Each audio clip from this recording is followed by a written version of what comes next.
Welcome back, Truth Seeker. April 3rd, 2019. Yesterday, the NHL was a nightmare. Everything else was okay. The Mariners didn't come through, but if you took any of those other baseball tips, they all came through. So talk about what was funny about yesterday. Let's do a little review and then get to today's games. So, the Thunder had the date numerology. It was a 45 date. Thunder equals 45. Teams often pick up their number at home. The only thing was Thunder has 36 in both reduction ciphers. Lakers had a shot at that 36th win. They could have stayed on 42 losses on April 2nd. It made it a little bit dicey. If you missed the video I did on Russell Westbrook, he joined the 20-20-20 club, the second player ever. He dedicated it to Nipsey Russell. You saw the first video I did on Nipsey Russell. I talked about UCLA and the tournament and Nipsey being born in '85, the year of the first March Madness. Of course, Russell Westbrook went to UCLA in Los Angeles. And, Nipsey Hustle, Nipsey Russell, Russell Westbrook. I keep saying Nipsey Russell when I mean to say Nipsey Hustle, but we talked about the parallels between their deaths. So anyway, clearly another ritual. The date numerology prevailed in that game. Hawks and Spurs, the Spurs seemed like a straightaway read on the surface, but then we saw that the series record, the Spurs could have stayed at 54 wins out of 93 games, a pairing that hits often, but not always. I said what I would do is I would take the Hawks to cover. If you did that, they did cover, so that's the good news there. It's not surprising that the Spurs won because the win went with the date numerology. San Antonio's 50. The Hawks picked up the 50th loss there. On the surface, it made perfect sense. And again, date numerology is typically where it's at. It used to be very consistent with the NBA in that month stretch before the All-Star break. It became very inconsistent, but it's been a lot better post-All-Star break. So 45 date, the two teams with the 45 on the board got it. We like the Rockets to beat the Kings. I thought that was the best pick in the NBA yesterday. It was also the closest spread. Rockets swept the Kings in back-to-back games as expected. So that was a good one. And Nuggets and Warriors. We saw that the momentum was with the Warriors in the series. They'd beaten the Nuggets soundly in the past two games. They barely lost to them at the beginning of the season in Denver. And they won again by 14. I thought the Nuggets had a good shot here to get it done last night. If the Warriors would have lost, they would have been stuck on 52, and they would have gone into Los Angeles or the Los Angeles game with a chance to pick up their 53rd win. So now we're going to have to look extra careful at that Los Angeles Warriors game. Could be the game that stumps the fans again. Their next game is Los Angeles 53. And had the Nuggets won last night, they would have picked up, or excuse me, they would have stayed on 18 away losses, and the Warriors would have stayed on 27 home wins. TNT does equal 18 and 27. So the network riddle didn't come through at all last night. The Spurs would have also stayed on 54 wins in the series. Or wait, the Spurs weren't on TV at TNT. I take that back. But, the initial instinct with the Thunder and the date numerology, should have just rode with that. Hawks was right. Rockets was right. So in the three games that I thought were worth a pick, 2-1, which is okay. It's not great. I was just about staying away from the Laker Thunder because you just never know with those Lakers. They're just so inconsistent these days. The NHL was a nightmare yesterday. And there's been some nightmare NHL days recently. So the Predators got the 45th win on the 45 date, which was right there. Predators and Sabres both had that Gematria 44, and the Predators' next opponent equals 45, so they're going to go into that game with 45 wins. If you took the Sabres on the puck line, you would have won this bet. So if you did take the puck line, you won the bet. So it wasn't so horrible. The other overlap number was 39. Nashville equals 39. The game was in New York 39. The location often hits. So you had the date numerology and you had the location. Sabres on the puck line, won the bet.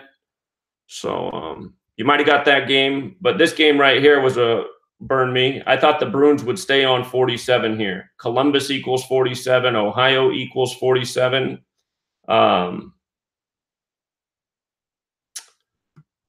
And the Bruins, if I'm not mistaken, their next game it's the Minnesota Wild. So Minnesota's 47. So I thought they'd go into this game stuck on 47 wins.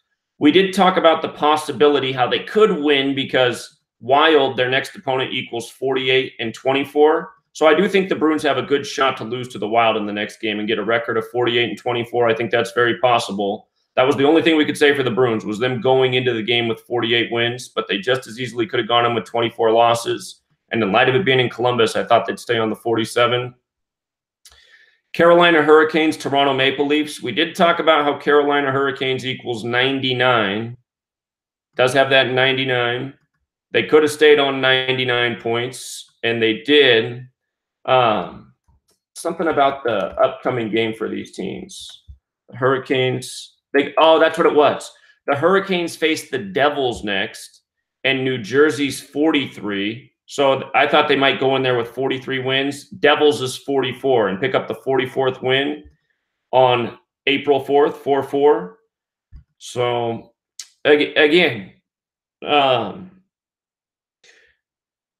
lot of times looking down the road with the NHL, it actually doesn't help. But when it's a tight riddle, I still think it's good to look ahead. The only thing on the surface was the Maple Leafs staying on 99 against the Carolina Hurricanes. And they did stay on. But when we looked ahead at the New Jersey game, we were saying, well, maybe it makes sense for them to go into New Jersey with 43. So that was tough. The Lightning and the Canadiens. The Lightning could have picked up the 61st win on the 18-date numerology, 61 the 18th prime. Canadiens could have also got their 43rd win at home. Canadiens equals 43. We discussed that. Score 4-2 on April 2nd. The Canadiens' next game is against the Washington Capitals on the 94th day of the year. So they're going to go into that game with 94 points. They're going to go into that game with 94 points. We saw that both of these scenarios go either way, but it was dicey to pick what the right outcome would be. So again, there were riddles on the board both ways. Thought the Penguins and Red Wings play back-to-back.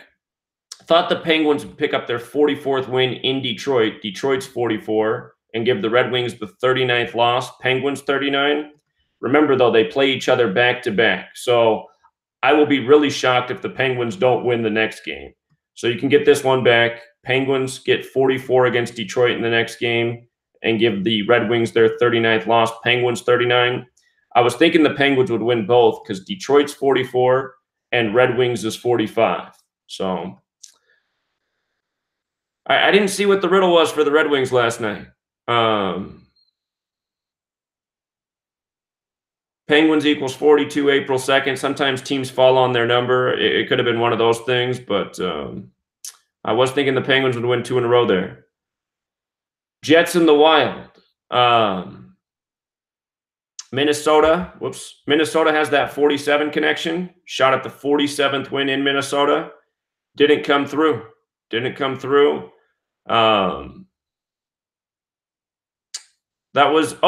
then the other thing is the Jets were going for their 18th series win on the 18-date numerology. Jets equals 18, Winnipeg Jets 61 the 18th prime. And that didn't come through. So, it's not that I mean, some days have just been like this in the NHL where we have these pretty quality reads and they just don't hit. And I don't exactly know what to make of it. I don't know if it's because of the end of the season and numbers have to be just right. So it's some different pattern here at the end. But we've seen some real strange days in the NHL where tight riddles are just not hitting. And to me, I mean, this was a good riddle. Minnesota 47, the 18th series win on the 18-date. The Stars did come through. The Stars got it done. We saw the riddle with the Philadelphia 76ers and Dallas game the night before, how 31 was the number, how the Flyers were at 76 series wins. So this one came through. Avalanche came through. They got the 37th win against Edmonton, kept them at 77 points. Avalanche 77, so that came through. Sharks had a shot at their 45th win against the Canucks, and they need to be winning games right now. Canucks equals 45. We did say that Canucks equals 27 as well, so this one was a little bit of a crapshoot, but the pressure's on the Sharks. The Canucks are eliminated from the playoffs. We had a riddle both ways, so it was dicey. So not a clear read, but Canucks playing spoiler. And Kings and Coyotes, same thing with the Coyotes. Coyotes in a need-to-win situation, and they didn't get it done. We did talk about how there were numbers both ways. Coyotes equals 30, Kings equals 30. It was the overlap number. It was the Kings narrative, but the game was in Arizona. Arizona 42, Arizona 39. So I thought that would be the number more likely to hit. Typically the locations where it's at. But again, these might be deeper riddles for who's meant to be in the playoffs this year and who's not. Maybe the Coyotes are going to end up choking and not make the playoffs because another one of these teams is more destined for the 8th seed, or I believe that's the position the Coyotes are fighting for. So, yeah. I mean, yeah, it was. The thing is, the riddles where we didn't say both ways, those ones mostly came through. Like here and here, we didn't see the riddle for the other team. So, I mean, those two hit. These two didn't.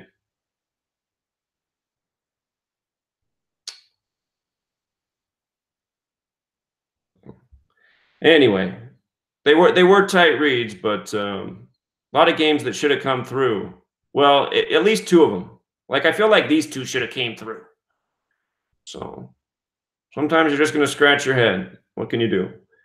Now, in the MLB, what was funny yesterday is I gave out some quick notes on some games that I might think that I thought would go a certain way. Why do I not see MLB up here?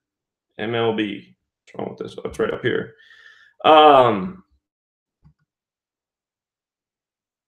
I gave the most analysis to the Mariners game, and that didn't come through. But again, just real quick in the quick notes I put out in the video, I said, look, here's the potential overlap, 33. Tigers equals 33. New York 33. It's usually how it is. So Tigers improved to 3-3, scanned ahead. I saw Baltimore could become 4-1, Baltimore 41. Oftentimes, it's the way it is at the beginning of the year. You know the numbers that connect to the city. If there's a riddle going for those numbers, they're the numbers that hit. So Baltimore, 41, 4-1 comes through. We were scanning. I said, oh, look at that. The Athletics can become 5-3 against the Boston Red Sox. Boston Red Sox, 53. That number was a huge riddle last year. Athletics become 5-3. Looked at the Diamondbacks and Padres game. I said, oh, that Manny Machado thing had a lot to do with 33 and 137. Arizona on the 33rd parallel. These teams can become 3-3. But after I said that, I said, but oh, maybe do a little more research on that one because Arizona does equal 42, 24 kind of reflections of each other. So there was something else to consider there. But the initial thought with that whole Manny Machado 33 thing, San Diego Padres 137, that is what came through. And Dodgers and Giants follow the date numerology, February 4th. But the one game that I put the most analysis into didn't come through. And you know, the one thing I overlooked that we talked about too is that Ichiro wore the number 51 and the Mariners became 5-1 at home. But I really did think the Mariners were going to fall to 6-2 last night. Again, Seattle Mariners 62. The season began on the 62 date numerology. They got that 293rd win against Oakland, the 62nd prime. Ichiro 62. So man, and then with the Red Sox games, that 3 games with a score of 6-2 during the game, plus the pitcher last night for the Angels, his name equaled 62, and it didn't hit. But once I saw this morning, I looked at it, I said, "Oh, 5-1, yeah, Ichiro 51." I guess that was the one other thing to consider. But even still, had I considered that, I still would have favored the 6-2 thing. So. The good news is if you put in some money on the Mariners before the season began, I mean, it's super early in the season. Baseball is 162 games. But this is a promising start. And again, this Mariners team, I've been talking about why this season be a very special season for them. Last year, people, when the Mariners were doing well and saying, hey, should I put some money on the Mariners? Are they going somewhere? I said, I don't think so. I think they're going to fall off. I think it's going to be next year for them. So there's something up with this Mariners team. I mean, they didn't score a lot of runs last night, but if you follow baseball, you know that the Mariners field is not known for runs. It's one of the lowest scoring fields in the league because of the weather and because of the size of the ballpark. And, well, they did move in the fence a little bit the other year, but their scoring is through the roof. So things are looking good for the Mariners crew. So yesterday, and the other thing I want to say, you guys, is, when I used to pick games years ago, I just did it fast. I just looked quick like I did yesterday when I just scanned through in real time and looked at the games. And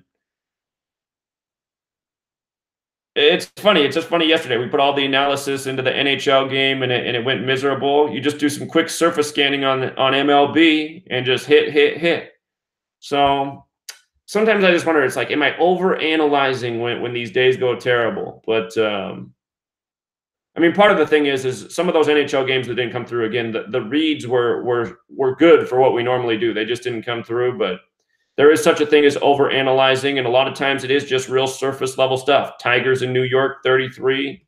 Again, like we just said when we scanned through. So I encourage you guys to do this for the baseball games. I want to finish the season doing NBA and NHL. Caller, can you mute your video? Hi, Zach. How you doing? Doing well. How are you? Good. I got something for today I wanted to share with the viewers and everything. Please. We have a lot of news coming out about the Sun Probe. The Suns are playing tonight at a late game at 10 o'clock. If the game goes past 12, it will align with the Sun Probe, the Parker Sun Probe reaching perihelion, which means it will reach its closest to the sun that it's ever been. Right, and Parker equals 93, if I'm not mistaken, and today's the 93rd day of the year. Yeah, Parker's 93. Correct, and the Suns can get their 93rd regular season win against the Jazz. We've been talking about that game for about a week now. Wow, I'm behind then. Yeah, we've been looking at that because the Jazz and the Suns just played. I think it was last week, and we said, "Oh, look at that! They play again on the 93rd day of the year, and the Suns can get their 93rd win." But great information with this Parker Sun Probe. I did not know that. Yeah, and just another tip. I was researching. It has something to do with NCAA as well. Say that again. It was what? Wait. Say that. It has to do with what? The college tournament. Oh, okay. Eugene Parker. I thought he died. He's actually still alive. God bless him. He's 91 years of age. Utah could stay at 91 regular season wins. But he's an MSU alumni, so he went to Michigan State. And since he works with NASA, he's definitely in with Texas Tech as well. So that's a fishy. I wish we saw this like a week ago because we could have been able to predict that. So real quick about you bringing up Michigan State. Again, I'm fully expecting Virginia to win the tournament at this time, and I've been thinking about who it makes the most sense for them to play. And the thing about Michigan State is Detroit's in Michigan, and Detroit's known for Motown Records, and a lot of this has to do with race and stuff. So, and Detroit had the race riot. So I'm starting to think that Michigan State is probably the more fitting opponent for Virginia. I'm starting to lean that way as well. But on top of that, with the Magic Johnson case, who is an LA Laker, I learned this today, last week too. The Lakers were born out of the Great Lakes. So was it Michigan as well? Yep. So that's a good one. I didn't know that. So that could align pretty well. I just wanted to call you and give those tips. And all right, great. Again, keep going, Zach. Oh, I will, man. We're not going to quit. I appreciate keep it. Going. Good information. All right, I'll talk to you. All right, take care. Okay, you guys, I forgot to charge this phone. Let me charge the phone real quick, just so if anybody else calls in, it doesn't die. Hold on 1 second.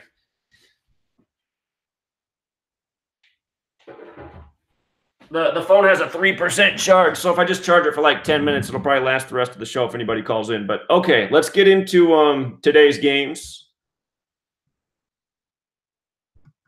2 days ago was great. Yesterday, not so much. Wasn't the end of the world yesterday, but man, NHL giving me a headache. Okay, so let's go over the date and date numerology. April 3rd, 2019, the 170th day of the NBA season. The only thing that it makes me think of is just the 17, NBA 17, big number with NBA history. Celtics lead it all with 17 championships. Date numerology 46 and 19, also 26. And just to go back to yesterday, again, the lesser numerology, again, I think it's a little bit more important at the beginning of the month because there's not as many date numerology methods. The Thunder got their 25th win. They didn't stay on it in the Warriors-Nuggets game, but I think the lesser date numerology is a little bit more important, again, in the beginning of the month when you're missing that extra date numerology because we're not to the double-digit days yet. But anyway, 46, 19, they should be the numbers that really matter. Don't forget 19 is the 8th prime. We're going to check and see if anybody's going for a streak of 8 wins or losses. 26 could matter a little bit today. It's the 3rd. When you add 1 through 3 together, it's 6. So maybe we'll check for streaks of 6 too. There could be something to that. A streak of 6 on the 3rd. It's the 93rd day of the year as well. Teams going for the 93rd series win, like those Suns, especially the Suns, because, I mean, 93 million miles, that's what they say. So that's it. We'll do the NBA, the NHL, and we'll do a quick MLB scan too. See if we can repeat yesterday. Yesterday, the quick scan was the best part of the day. Okay. Pacers, Pistons. So another number I'm thinking about, numbers that kind of go like peas in a pod, are 47 and 93. 47 symbolizes time. You know, 93 related with the sun obviously related with time. You know, the tropics of this earth, 47 degrees apart. So I'm just looking at that. Pacers going for 47, but we do have the 46 date numerology. There's a chance they park it there.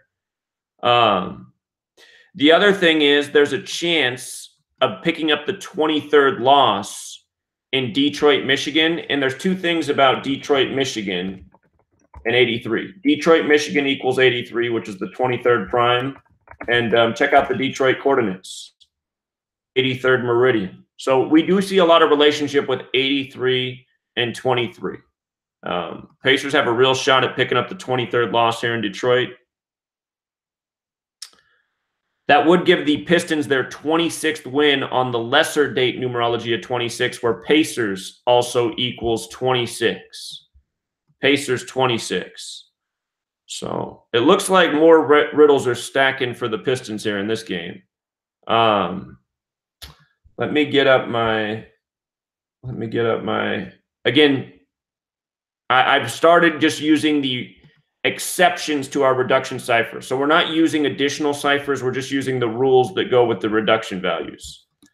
So just want to make sure I'm missing some numbers here. Indiana is 47. Perhaps the Pacers have to get their 47th win back at home. We'll look at that here in a moment.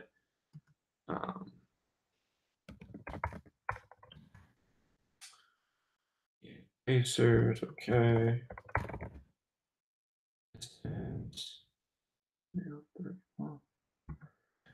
Detroit. Okay. Detroit Pistons. Let's see the head. These teams are in the same division, aren't they? I think these teams are in the same division. Yeah, same division here. Let's check out the division too. Okay, Indiana Pacers, 46 and 32. We know that. On the road, 17 and 22. So they could get that 23rd loss away in Detroit too, which we talked about. Division 10 and 5. Ugh, that worries me a little bit. Just a chance that 11 and 5 are a prime number relationship. They could stay at 31 wins in the conference though. Pistons 31. Prime number relationship doesn't always come through, but man. Okay, so there's that. Pistons. Let's see. 8 and 7. I don't know about anything with they're at 26 wins in the conference.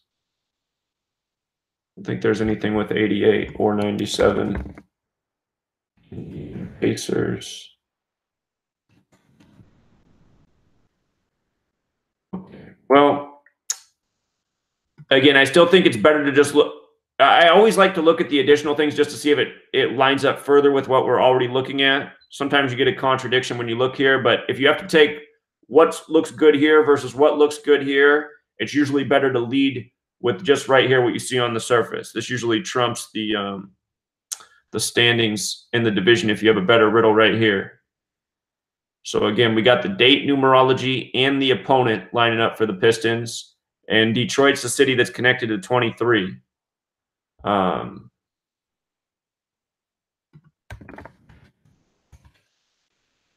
Pretty sure both teams need to win too, don't they? They're both fighting. Yeah. Yeah. Detroit probably needs to win even a little bit more because they haven't quite clinched yet. So big game for them. All right. Pacers got the Celtics next at home. So the only thing that's worrisome about that is if they won the game, they'd stay on 32 losses to face Boston because Boston's 32. Massachusetts is 33, but man, Boston's 32. So that's, what's their record at home? 29-10. All right, let's see who the Pistons play. Pistons got the Thunder next. Oklahoma City. And that game is in Oklahoma City. Pistons have a terrible road record. They're 14-25 on the road. That means they could get their 26th loss against Oklahoma City. Oklahoma City Thunder 101, the 26th prime. Speaking of which, did the Lakers got that 26th away loss yesterday. We talked about that possibility. Oklahoma City Thunder 101.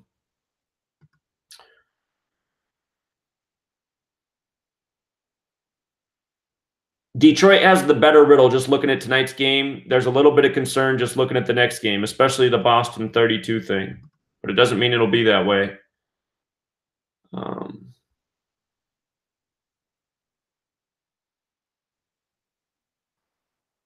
Again, the date numerology's there. Reason to believe in the 23rd loss in Detroit. Only other thing I could say about the Pistons is becoming 39-39 on the 93rd day of the year. I mean, there's some symmetry to that, but if I had to bet on this game, I would give the Pistons the edge. So, okay, Knicks and Magic. Orlando, a huge favorite. 39th win over New York. I would say that's, pretty destined right there. 39th win over New York. That's probably going to happen. Knicks would stay at 15 wins in the Amway Center. We've seen a lot of riddles with 47 in the Amway Center. Amway Center's 47, the 15th prime. That's probably going to happen. Stay at 15. There's one thing I could say that goes against the Magic. It's just that Knicks has that Gematria 41. They could get their 41st loss. See, the Knicks have 5 games left. They need to win 2 of their last 3. I know they have better matchups than this. And the Magic right now are fighting for a playoff spot too. They're not quite eliminated. Magic need a big win here, so.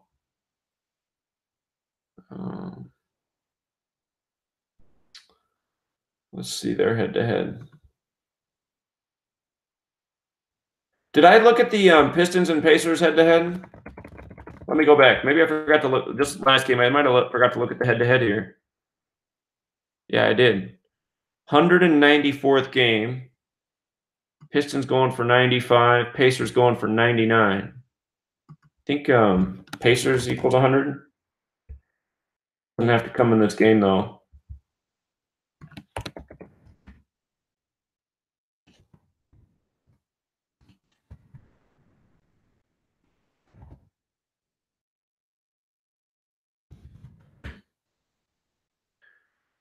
Okay.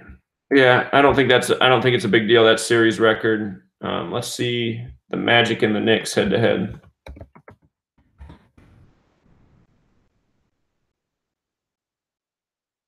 114th game. If I'm not mistaken, Orlando's 114. Maybe it's Orlando Magic? Or no, I guess I'm wrong about that. Orlando, Florida, is there 114 connection? Oh, I'm just wrong about that. No. Okay. The Magic going for the 59th win. The Knicks going for the 56th. I know Magic's 58.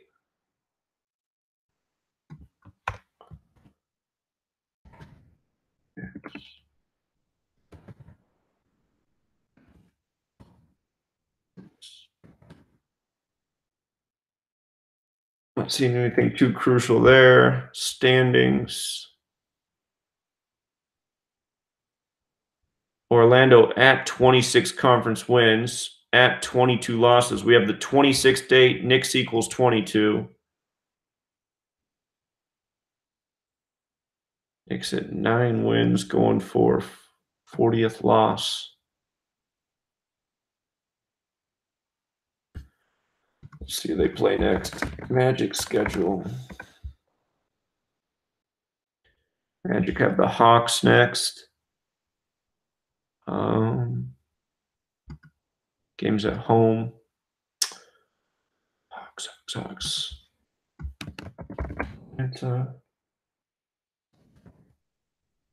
And Hawks 41.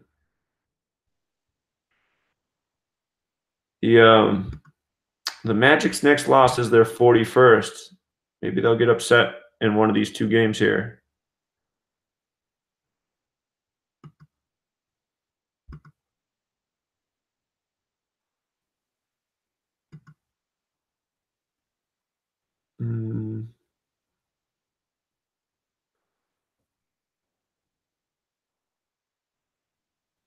Look at the Knicks' remaining schedule real quick.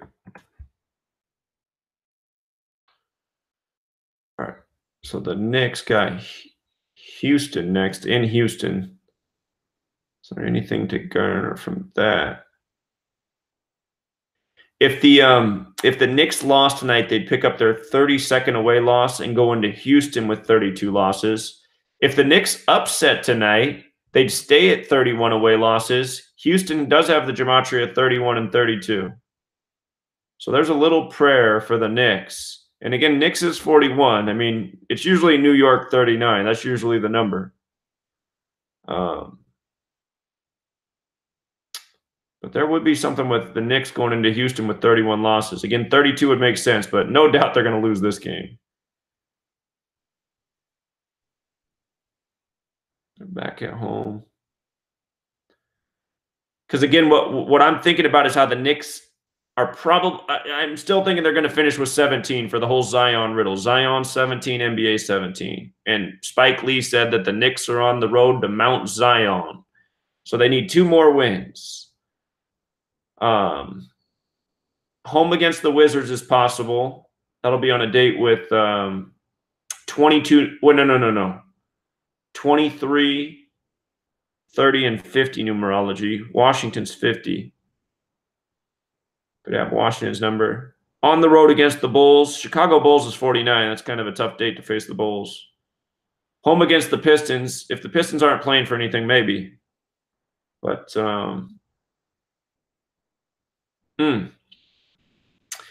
it's hard to bet on a Knicks upset with a 39 on the board. You know, I mean, New York and 39, peas in a pond. The one thing, though, is Knicks is 41. So,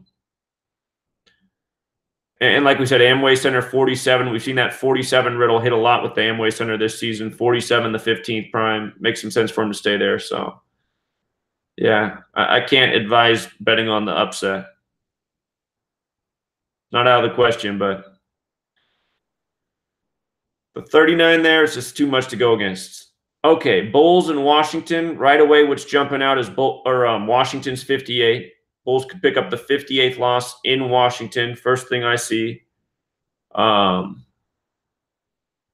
Bulls equals 33, and Chicago's 46. So Bulls 33, Chicago 46. That's a good record after you face the Chicago Bulls, if you ask me. Chicago 46, Bulls 33, 58th loss in Washington.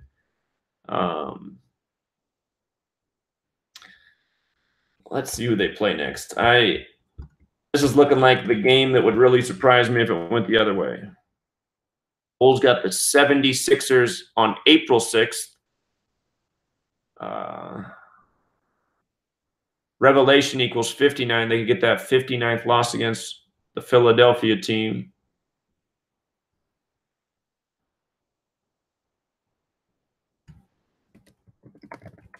Wizards schedule. They got the Spurs. So they can go into that Spurs game with 33 wins. Spurs 33. Games at home.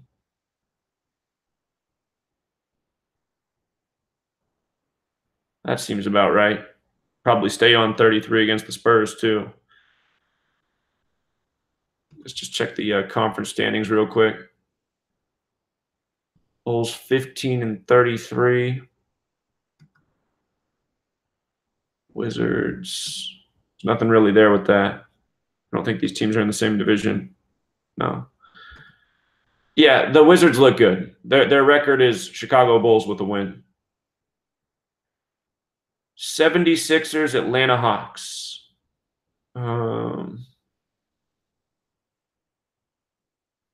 76ers has the Gematria 24.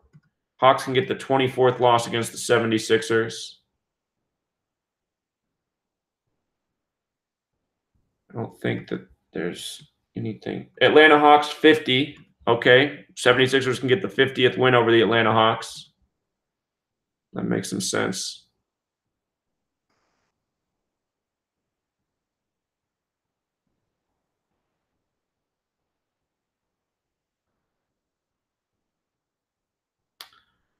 Let's see the 76ers Hawks head-to-head here.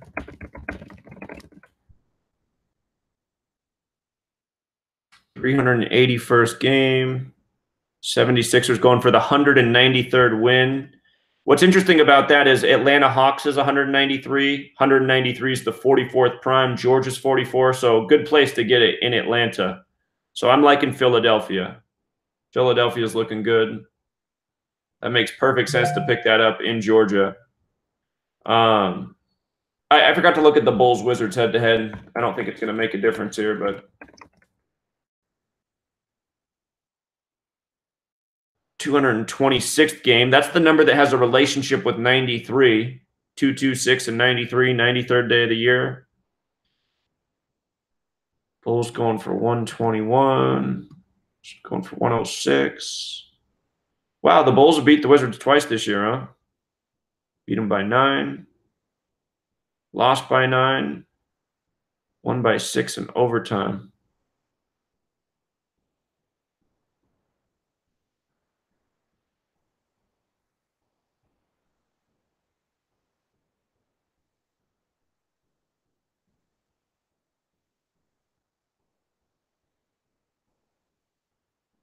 Yeah. Just that 33-46 thing is too good. Bulls 33, Chicago 46. I'm not coming off that. I didn't. Let's just check who the 76ers and Hawks play next to, just to be sure. 76ers got Milwaukee next. Milwaukee Bucks. That game's in Philadelphia. They're 30 and 9. I don't think there's a big clue there with that. Let's see, the Hawks. Got the Magic next.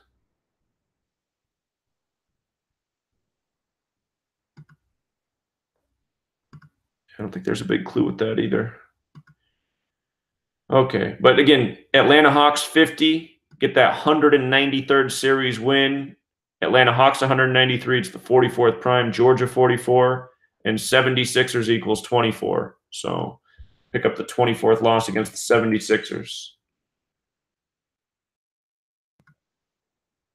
Raptors and Nets. Raptors and Nets. Raptors equals 46. We got the 46 date numerology.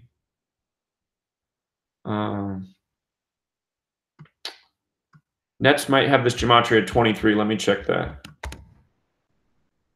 Nets is 23. So the Raptors could stay on 23 losses against the Nets.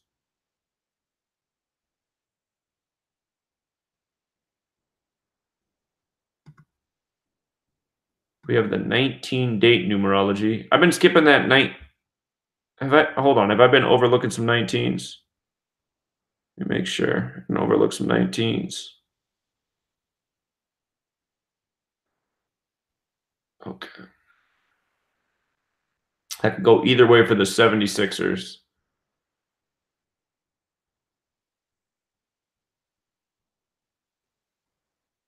This is the 79th game of the season for the Raptors. 79 is the 22nd prime. It's also the 79th game for the Nets, and the Nets could stay at 22 home wins. 79, the 22nd prime. Nets is 22 as well.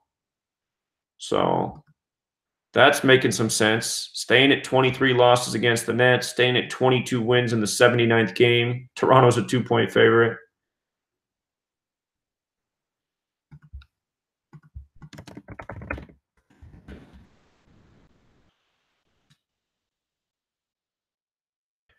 '93rd game on the 93rd day. How about that? Brooklyn's at 40 wins. Remember, Brooklyn equals 40 and 41, so that could go either way. Raptors at 52. I don't think that connects to anything. So Brooklyn won the first game in overtime at home by a point.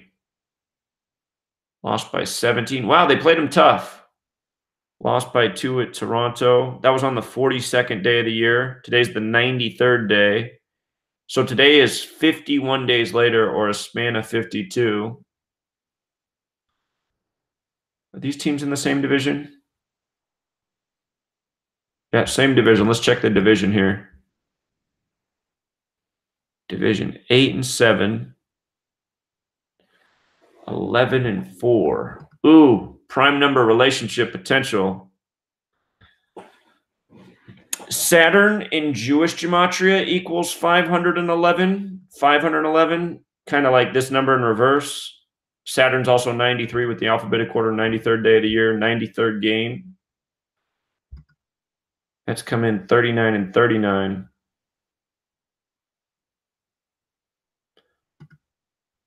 So that's the riddle for the Nets. I'm still liking the riddle for the Raptors more so far. The Nets the Nets had lost a lot in a row. Man, before this season, they had lost 12 in a row. In the 13th game, it came to an end. And we often see the streaks end at 14, but end does have that gematria 13 as well. I used to always talk about 14 because when I first began this research, I didn't do anything in reverse. 14 still seems to be the better end number, but we have seen some ends at 13.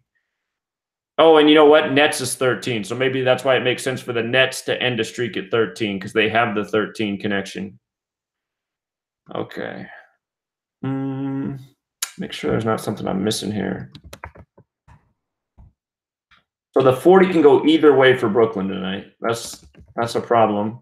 Brooklyn Nets is 53, and the Raptors were going for the 53rd series win. How are the standings right now again? So this is kind of a big game for Toronto. If they want a chance to catch Milwaukee, they got to pretty much win out. Milwaukee's got to win 2 games to clinch it. But Brooklyn, man, they're fighting for their playoff life too. Ooh. Again, just look at the numbers for the matchup, though. The Raptors definitely have the better numbers. Nets 23, 79th game, the 22nd prime. The 40 can go either way. Let's see who they play next. Nets got the Bucks. Bucks next. Milwaukee Bucks. So I came in Milwaukee. I'm not sure that there's anything there with that.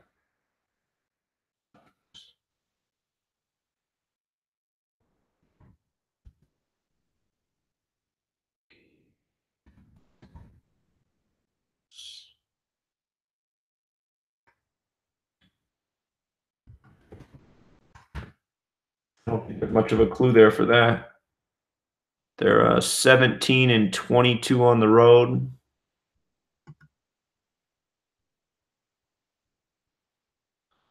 All right, let's see who the Raptors play next.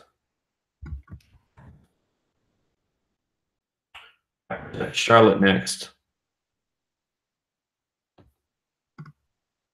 On the road. They're 31 and 9 on the road.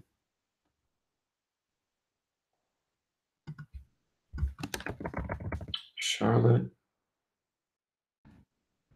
Hornets.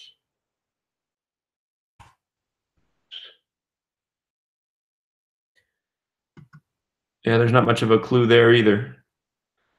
So the thing going for the Nets, it's mostly looking like it's a good riddle for the Raptors here. But the thing going for the Nets is that the Raptors could become 11 and 5 in the division with the loss. Just that prime number relationship, which is always worth thinking about. I didn't see anything though with or hold on. Is Brooklyn, New York 97? Let me check that real quick. Brooklyn, New York is 97. So they do have a chance to become 9 and 7 in the division in a big game at home.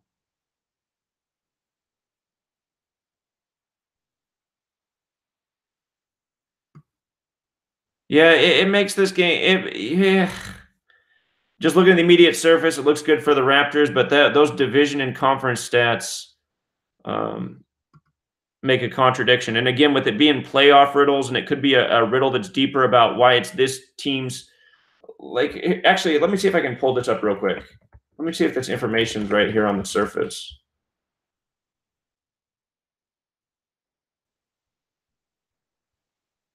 Playoff appearances, 26. So,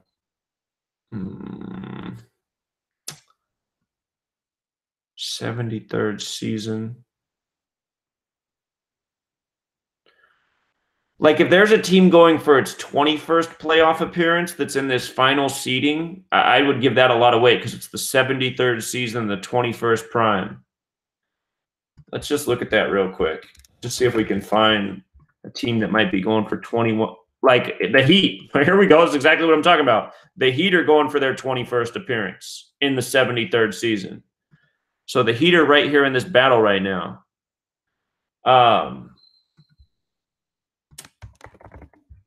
Pistons. I'm sure they've been more times. Yeah, they've been 41 times. And who was that other team? Orlando.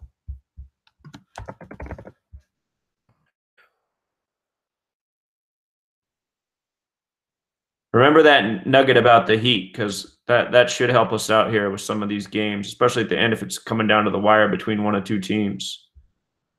Orlando's at 14.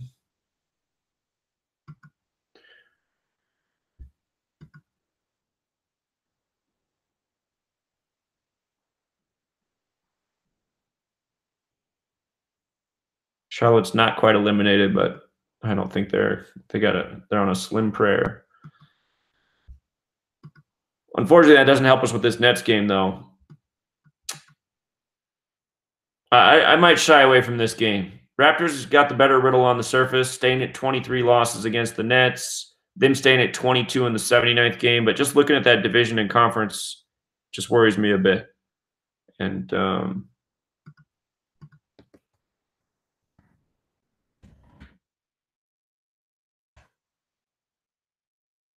I got the wrong one.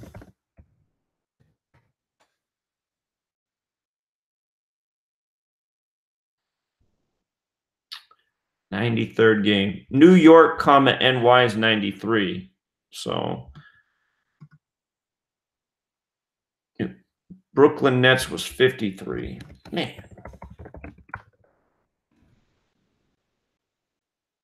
Let's just keep moving on for now. Celtics and Heat. This game's not in Boston. They're on 32 losses. They could pick up their 22nd home loss against Boston. That's standing out. Boston 22.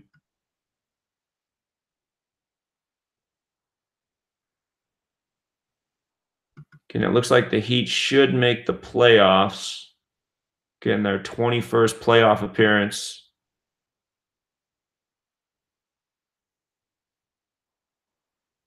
They don't have to win tonight. They won't be out with a loss. They got 4 games left.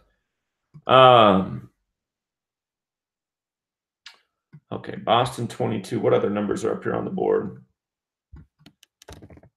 Heat 16.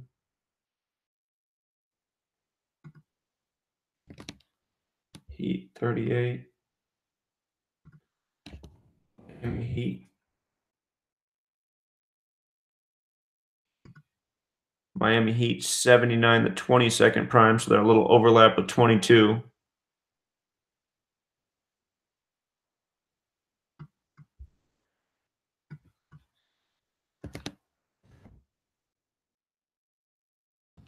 Celtics.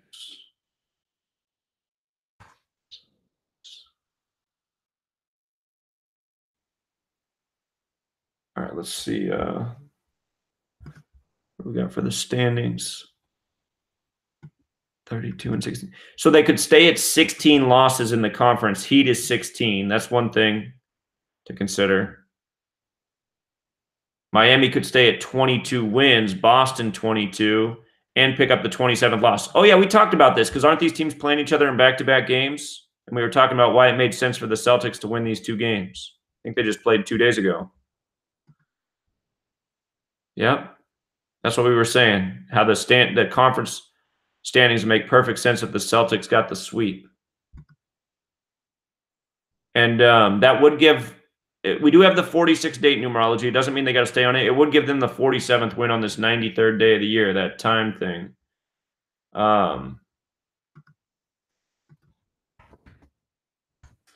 Celtics, they got the – ooh, so they go into Indiana with 47 wins. Big game there. On a date with 47 numerology. No. Excuse me.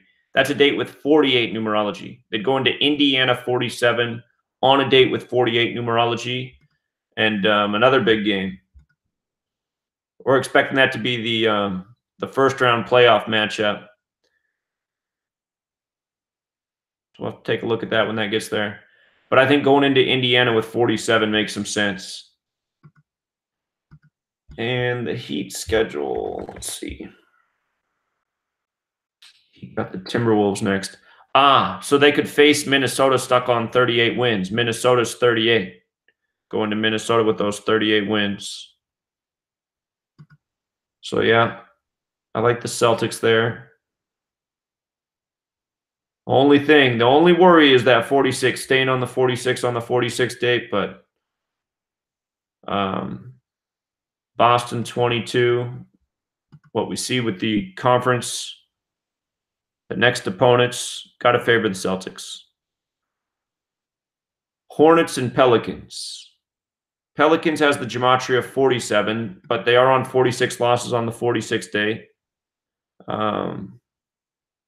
Pelicans has the Gematria 43 as well. Hornets could get the 43rd loss against the Pelicans. Charlotte has that double connection to 21. Charlotte Hornets equals 201, which is kind of like 21, and it also equals 231, the 21st triangular number. Pelicans don't have to get their 47th loss, but the Pelicans 43 thing standing out.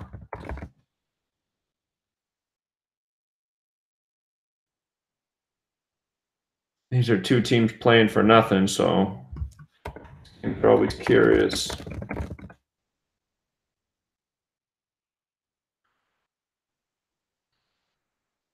'30th game. Pelicans going for 22. Hornets going for 9. Pelicans won by 10 at Charlotte earlier this year. Got that 21st win.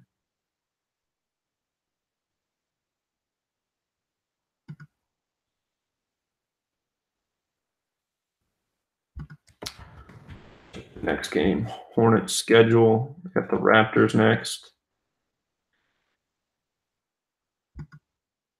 What's interesting about the Hornets playing the Raptors next is Raptors has that gematria of 35.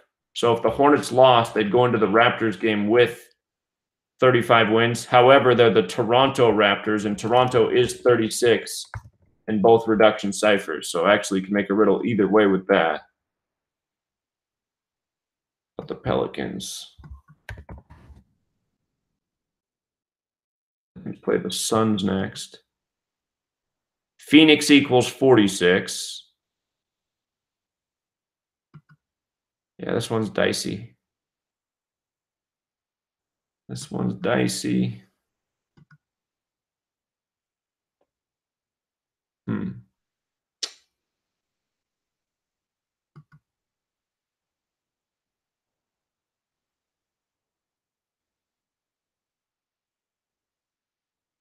go head-to-head again.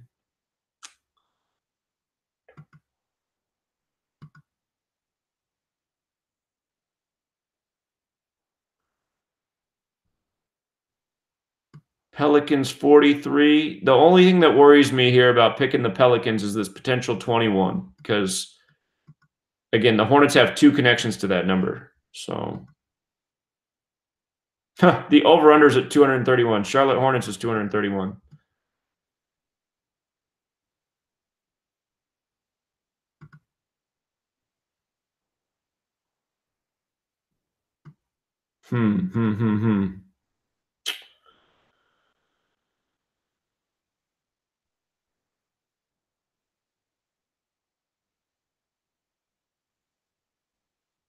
Yeah, that game's just too dicey. I want to give the edge to the Pelicans because then they would go into Phoenix with 46 losses, and you can make sense of this either way. But that 21 still just worrying me. Timberwolves and Mavericks. Okay. Minnesota has the connection to 47. Wolves has the connection to 24. Dallas equals 113, the 30th prime. Let's see here. 24th win over the Wolves, 30th loss in Dallas. That's probably the strongest riddle just looking at. And then that would keep the Mavericks at 46 losses on the 46th date. The only concern is Minnesota does have the 47 connection. These teams aren't in the same division, are they? No, same conference.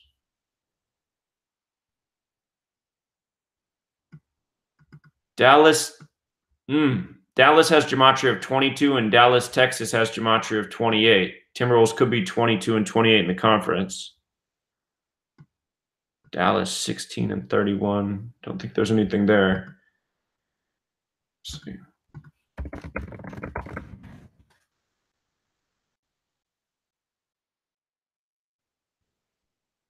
Minneapolis, Minnesota is 93. Minnesota Timberwolves is 93 too. It is the 93rd day of the year. Last game was the 118th. Dallas, Texas is 118. Dallas won in the 118th game.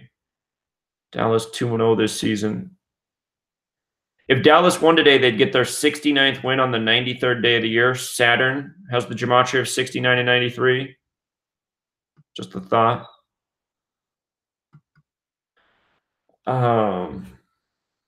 This is the last game between these teams, right? Again this year. Okay, third and final game.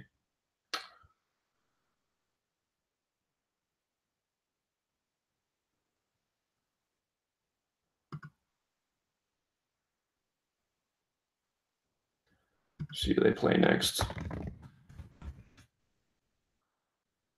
The Wolves got the Heat next.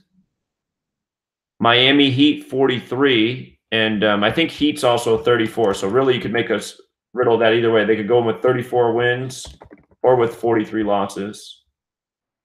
They've been making a big deal about Dirk Nowitzki and Dwayne Wade, their final seasons. April 5th, Miami's 45. Or wait, no. I'm sorry. I got twisted there. I was thinking about Dallas. Heat and Timberwolves, not Heat and Dallas. Okay. 9, 28, 48. But yeah, Heat's 34 and Miami Heat's 43. That's still true.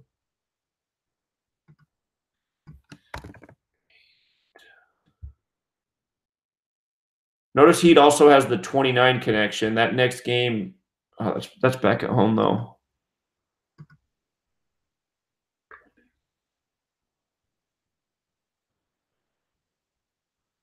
All right, let's see what the Mavs play.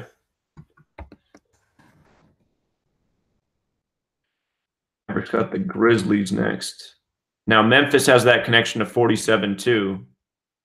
Memphis is 47.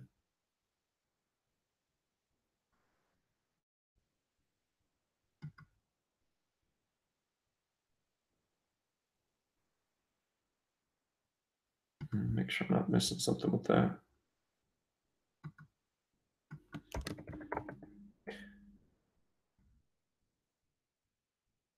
The only thing about that Memphis game is it's on a date with 48 numerology. If the Mavs lost 2 in a row, they could get their 48th loss on that day. This.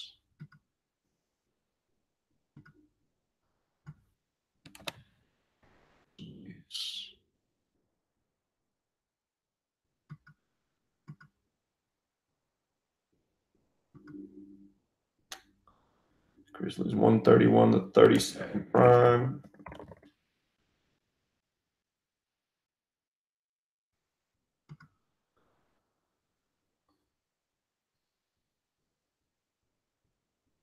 So again, we can make sense of the win-loss record either way for the Timberwolves' next opponent. If they did lose tonight, they get their 30th loss in Dallas. Dallas is 113, the 30th prime. If the Mavericks won, they'd get their 24th win over the Wolves. Wolves 24. It is a 46-date numerology. They could stay on 46 losses. The only concern is Minnesota's 47. And the Mavericks' next opponent also has the 47 connection. That game would be on a 48 date. And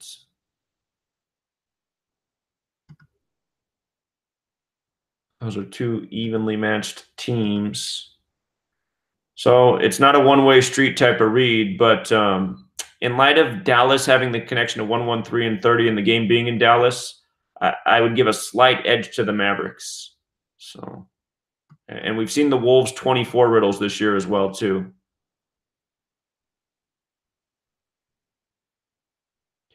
All right, Spurs Nuggets. So 93rd day of the year, Spurs 93, so is Nuggets. Both teams equal 93. So could be a riddle there with that. Spurs equals 33, Nuggets 33. That's the overlap number. 33.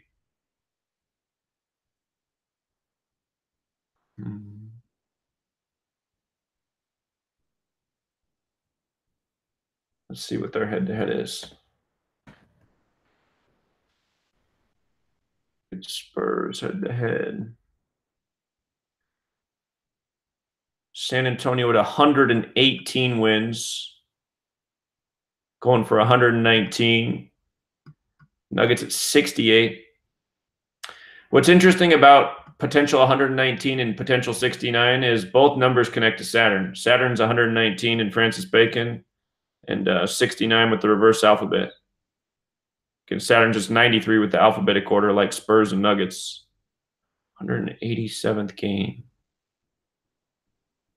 Do either of these teams have the connection to 69?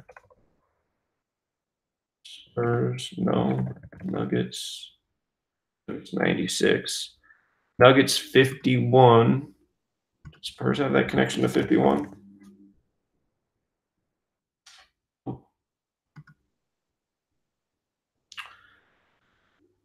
It was a close game the last time they played in Denver. San Antonio won both at home. Close game there, too, 1 point. That game was 30 days ago. 30, that's the number that connects to Nuggets, if I'm not mistaken. Yeah, Nuggets 30.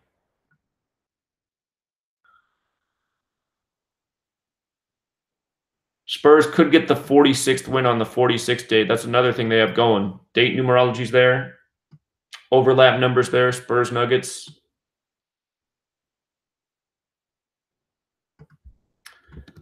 San Antonio.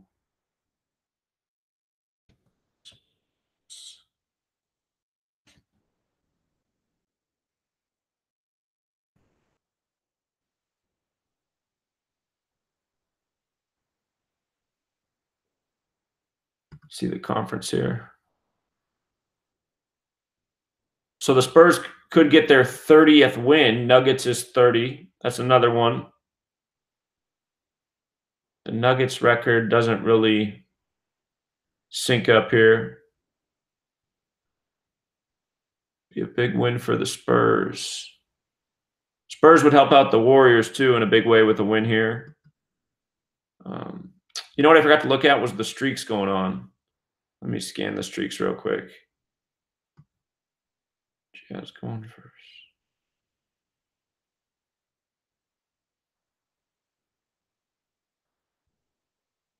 The Bulls.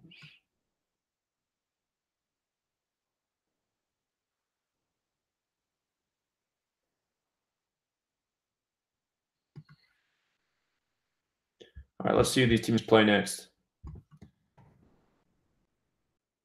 Spurs got the Wizards.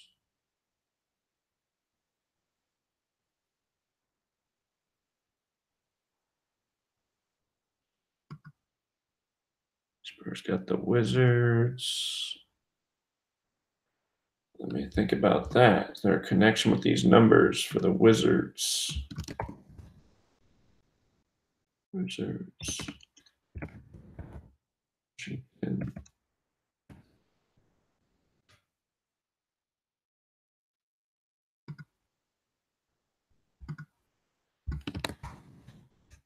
Wizards does have that connection to 46. So that's the Spurs' next game against the Wizards. They could go in with 46 wins.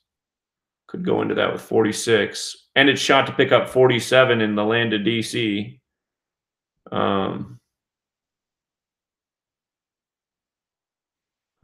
With the Nuggets schedule. Nuggets got the Trailblazers next. So what's interesting about that is the Trailblazers have that 53 connection. If the Nuggets won tonight, oh, look at that. Then they got another game against the Blazers. So that makes it tough. If the Nuggets lost tonight and swept the Blazers, they'd get to 53 wins. If they won tonight and won one of the next two games, they'd get to 53 wins too. Trailblazers is 53.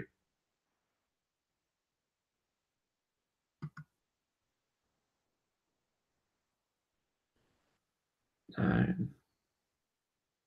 21 date numerology.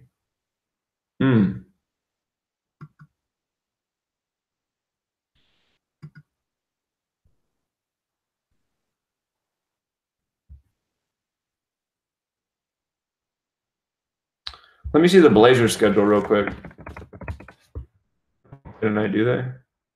Oh, they do play tonight. We'll come back to this game. This is tight. Let's do the Blazers game, and then when we get to it, we'll see if it helps us out figuring out that one. Okay, so remember the Suns are going for their 93rd win tonight against the Jazz. And we had the caller at the beginning of the show call in and talk about the Parker Sun probe that's been blasted at the Sun. Parker equals 93 as well. So Sun's going for the 93rd win on the 93rd day of the year when they say the Sun is 93 million miles away. They have been swept this year. Beaten by 28, beaten by 17, beaten by 33. So it's been a tough year for the Suns against the Jazz. They just played on March 25th, so 9 days ago. Probably no one in Vegas that's going to bet on the Suns to win this game. The thing that worries me, I mean, that 93 riddle is just right there. The only thing that's worrying me just looking at this is the 1861. Those are prime numbers, 61 and 18. Prime numbers come together a lot. And 61 and 18 are one of the most prime pairings there are. Prime is 61, the word prime. And that comes from sacred geometry. It's because the most important shape in sacred geometry, well, it's the Vesica Piscis, but the shape that the Vesica Piscis comes out of and a bunch of other things is the flower of life, and it's made of 61 circles. Again, that's why Roger Maris hit 61 and 61, because baseball's 18. So that is just staring me in the face, the 1861 thing. Plus Jazz is 18 in both reduction ciphers.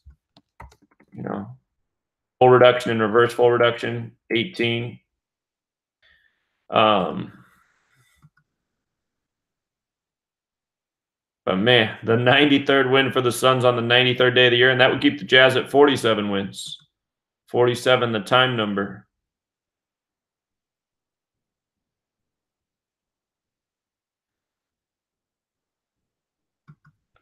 Oh, man. Why's it got to be that way? Arizona Suns, 49.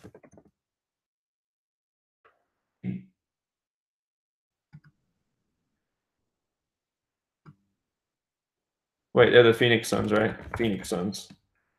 Phoenix Suns. Phoenix Suns is 61 too. How about that?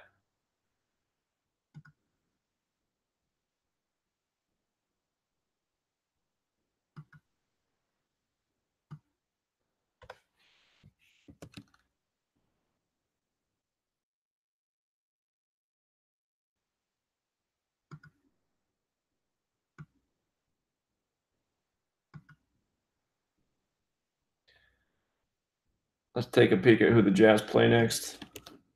Actually, are these teams in the same division?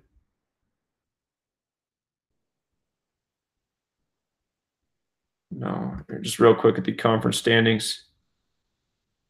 Jazz are 27 and 20, and Suns has that Gematria 28.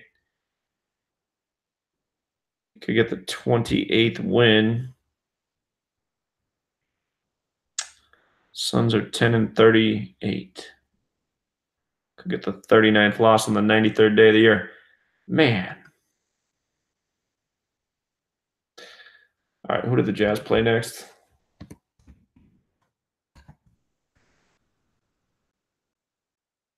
Jazz are hosting the Kings.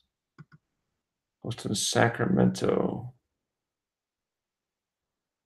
27 and 12.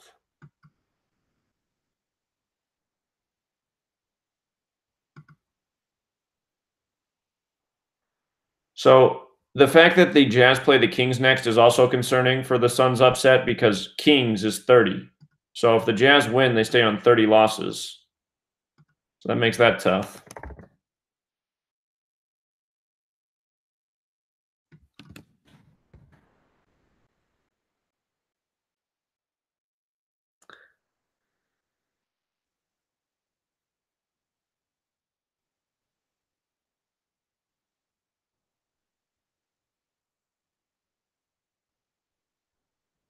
About the Suns, who do they play next?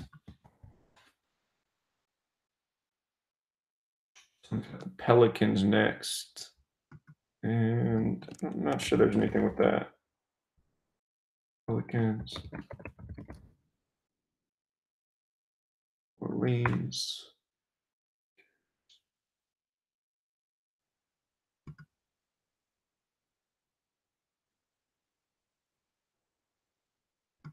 Check one more thing. Phoenix. So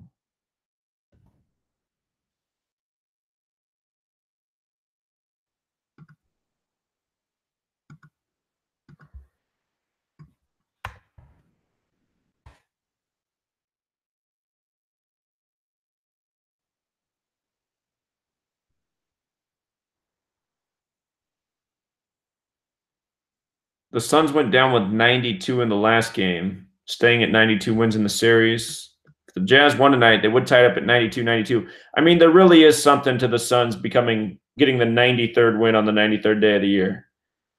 If this prime number relationship thing wasn't here, I would call the Suns for the upset, but this is like the prime number pair. And we just saw Phoenix Suns is 61. We know Jazz is 18. Their next game's against the Kings. Jazz are on the perfect amount of wins, though, 47, the time number. God.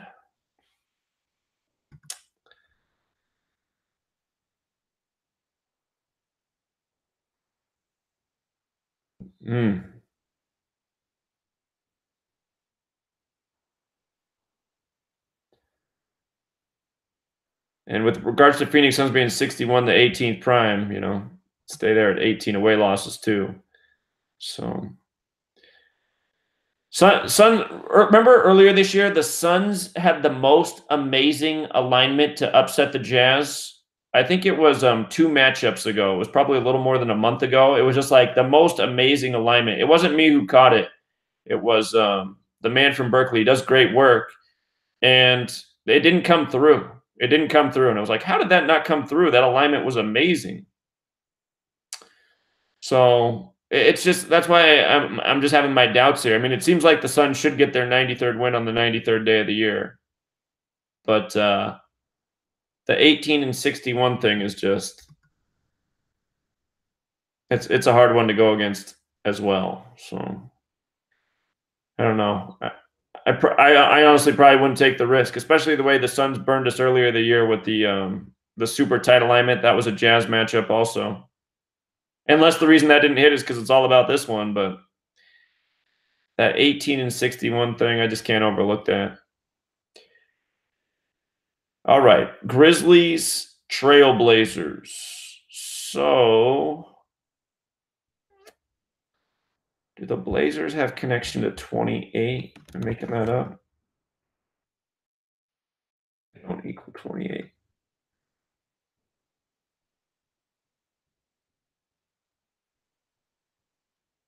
Portland's a big old favorite right here.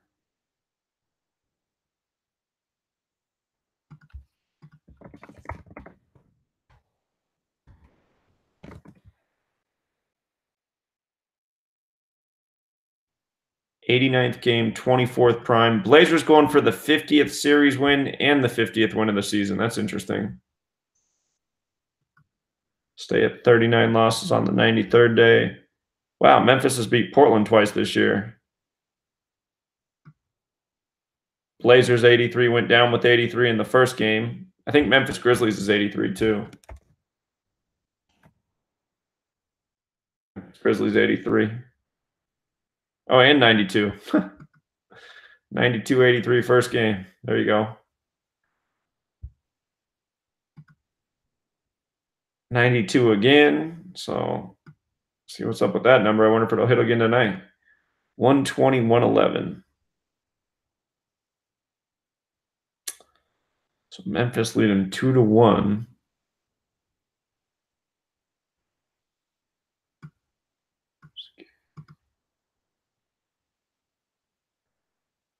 Game was 29 days ago. Is there some connection to 50? It's 7.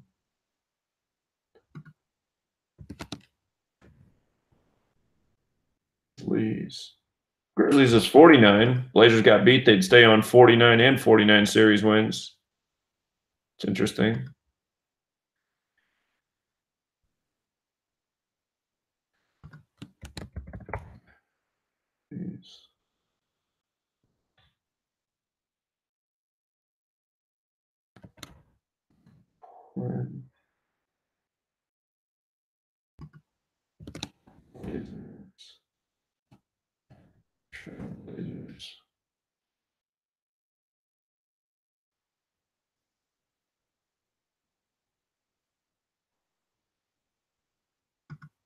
That dead again?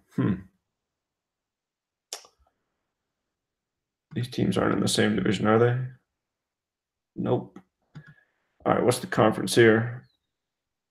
Blazers 25 and 22. Now we know 25 is a big number with the Memphis Grizzlies. We were just talking about this. Blazers could stay on 25. Memphis Grizzlies 97, the 25th prime. This could be an upset here. I don't know why the Grizzlies have the Blazers number.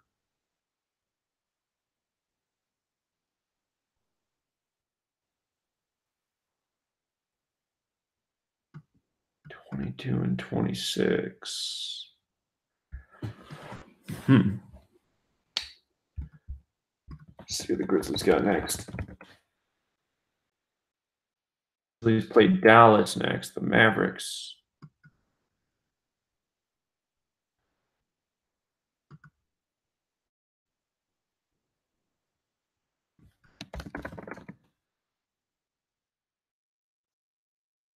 in Dallas. If the Grizzlies won tonight and lost in Dallas, they could get their 28th loss in Dallas. Dallas, Texas is 28. If they won tonight, they'd also have a shot at their 13th win in Dallas. That would make that dicey.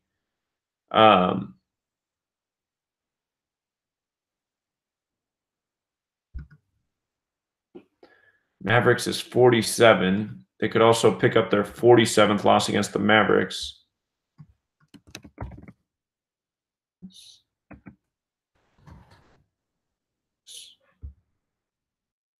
See the Blazers play. Yeah, Blazers got back-to-back against the Nuggets. Man, Blazers would be in trouble if they went on a losing streak here. What's interesting about this, if the Blazers lost this game, they'd have a chance to get their 30th loss at the Nuggets, and Nuggets is 30. And then Denver is also 31. They could potentially get swept by Denver, which we just looked at a second ago.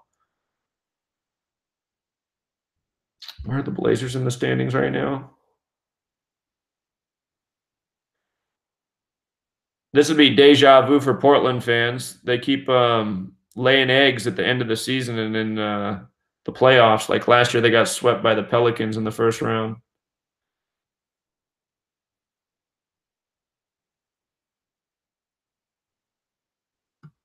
But yeah, Memphis Grizzlies have the connection to 97, the 25th prime, and 83, the 23rd prime, and Blazers is also 83. I'm thinking the Blazers might get upset tonight. Grizzlies 49. The only thing, there was one thing for the Nuggets I didn't mention. Nuggets does have the connection to 51 as well. So if the Blazers won tonight and won one of two against the Nuggets, they could get their 51st win. They got after the Nuggets. We can figure out what their record they finished with is. Blazers could get their 53rd win over Los Angeles. They'd have to win tonight probably. They'd get 50 tonight. Or no. They'd have to oh no, the Blazers would have to go on a sweep actually. 50, 51, 52, 53. They'd have to win all these games in a row.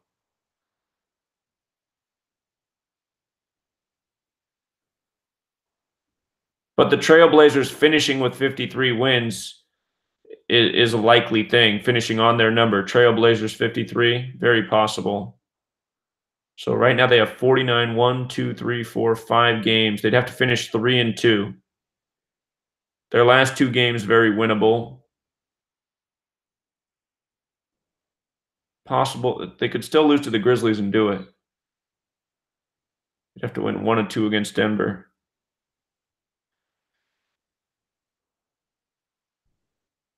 14. You know what? Look at this date numerology. 14, 33, 53. This is a 53 date numerology right here. Let me see. Does Sacramento have the 53 connection? No, but Portland does. Trailblazers does. Trailblazers probably do get the 53rd win to finish their season on this date. So they got to win 4 more, 6 games. 1, 2. No, 5 games. 5 games. 1, 2, 3, 4, 5.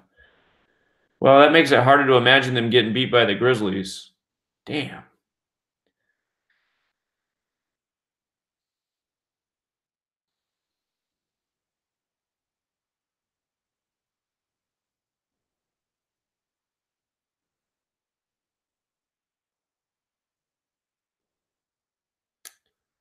Probably lose 1 against the Nuggets.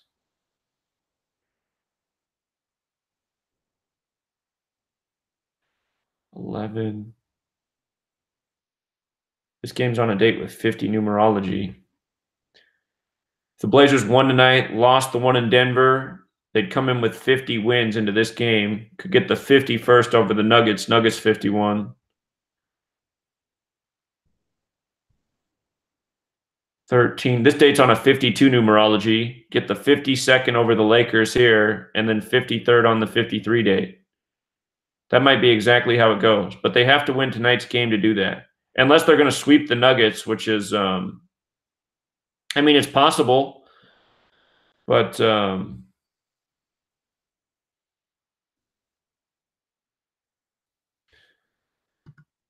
shoot.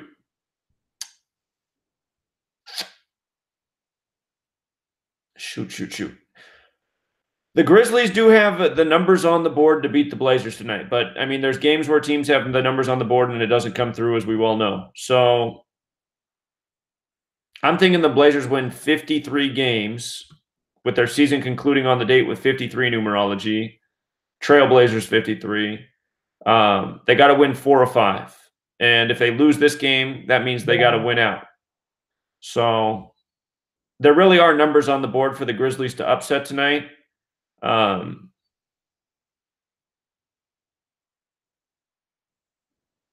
But it just doesn't. It seems like Blazers are more likely to lose one of those two in Denver. So I'll think about it some more. I might be inclined to take the Grizzlies with the points if they're an 11-point underdog, just in case. But because these teams have played each other tough this season too. That's the other thing. They played each other real tough. The Grizzlies lead 2-1. That's the other thing we looked at. Okay, Rockets and Clippers. James Harden back in his hometown. They just arrested the Nipsey shooter in James Harden's Bellflower neighborhood. Houston equals 31-32. Houston 31-32.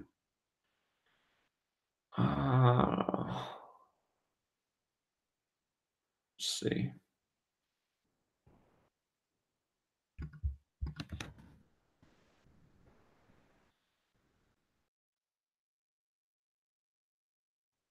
$199th game. That's the 46th prime. Rockets going for 121. Clippers going for 79. Clippers have won both games this year. That's weird. By 3 and by 20. Those are both at the beginning of the season. Oh, that's the Rockets got off to that terrible start.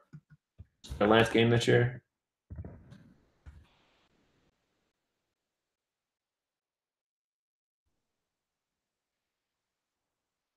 Let's see when the last game was.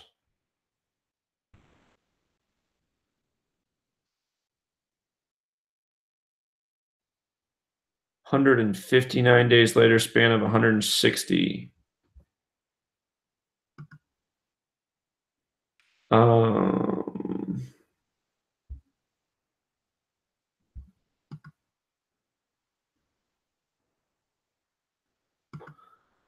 right, Rockets 30-19 in the conference. Clippers. Clippers could get that 28th win. Rockets 28. What would that be about? The Clippers sweeping the Rockets. Again, Houston 31-32, so it makes it tricky.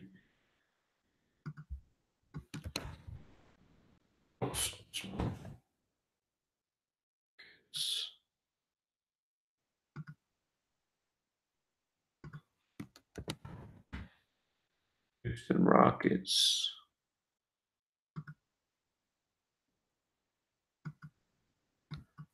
Clippers.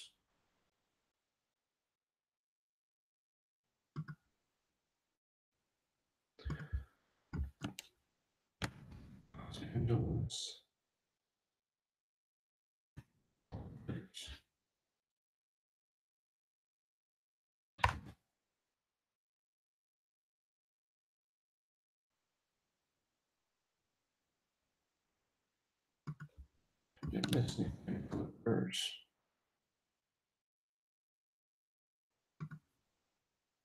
No. I'm thinking about those games where James Harden scored 51 back-to-back in the LA games last year. The second one, I believe, was 51 days from the World Series, the Houston-LA World Series 2 years ago. Just thinking about that 51.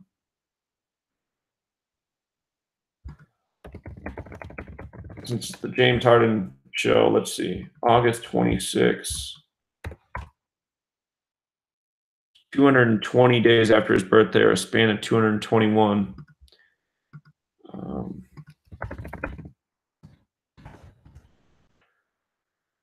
Rockets got the Knicks next.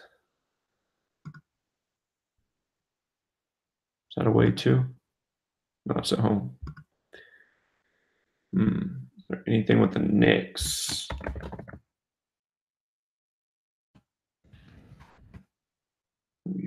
New York 51.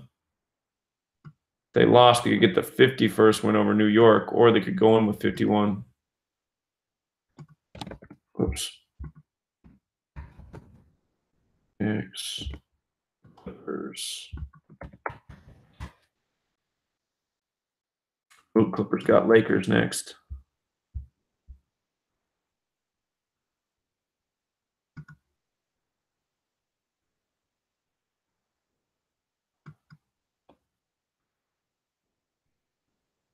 The Clippers game against the Lakers is on a date with 48 numerology.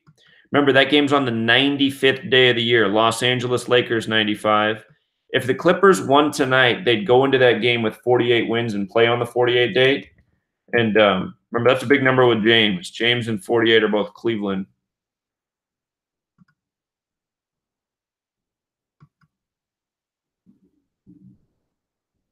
They have 26 home wins.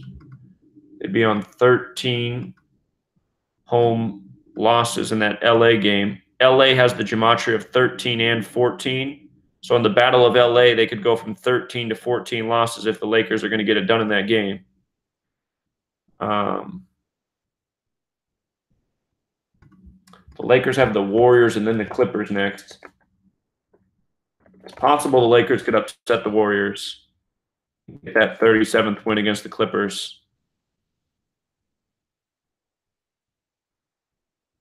I don't think they're going to win against the Blazers.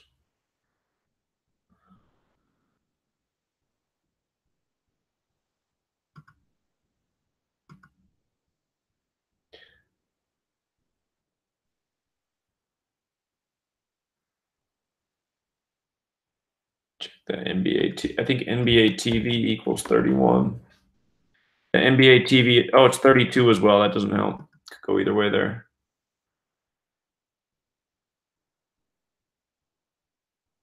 Man, the James Harden back-to-back 51 points, that was last NBA season. That's just what's sticking out of my head because that was the Lakers and the Clippers he did that against. But we did see if the Rockets lose, the next team's New York, and New York has the 51 connection. Could make sense of them staying on 31 or picking up the 32nd loss against Houston. But I'm just thinking that Battle of LA might make more sense for them to be on 13 home losses in the Battle of LA. So they'd have to win tonight.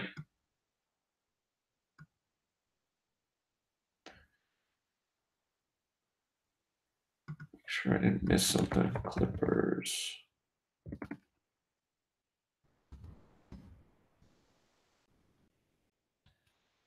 So yeah, a lot of tight riddles tonight. Okay. Review all this real quick. So Pistons, Pacers. We have the 26 date numerology. It's the lesser method. Pacers is 26. Pistons could get that 26th win over the Pacers, give them the 23rd loss. Detroit, Michigan equals 83. It's on the 83rd meridian. That's the 23rd prime, so good place to get the 23rd loss. 46 date, Pacers could stay on 46 wins.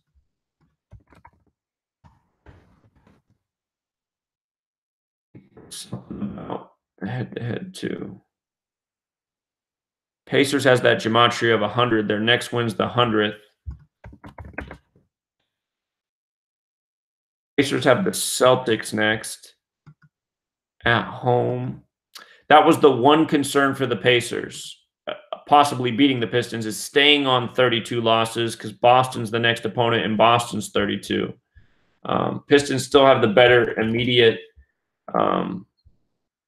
record just looking at tonight's game.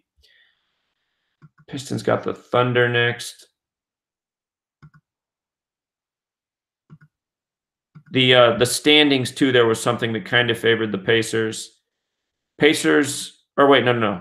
If the Pacers lose tonight, they stay on 31 conference wins. Pistons equals 31, so that makes some sense. And the one thing that went against the Pistons is they're already at 26 conference wins. So, and Pacers is 26. But looking at the overall riddle, the better riddle to me is the Pacers picking up this win tonight. Pacers 26, 26 date numerology.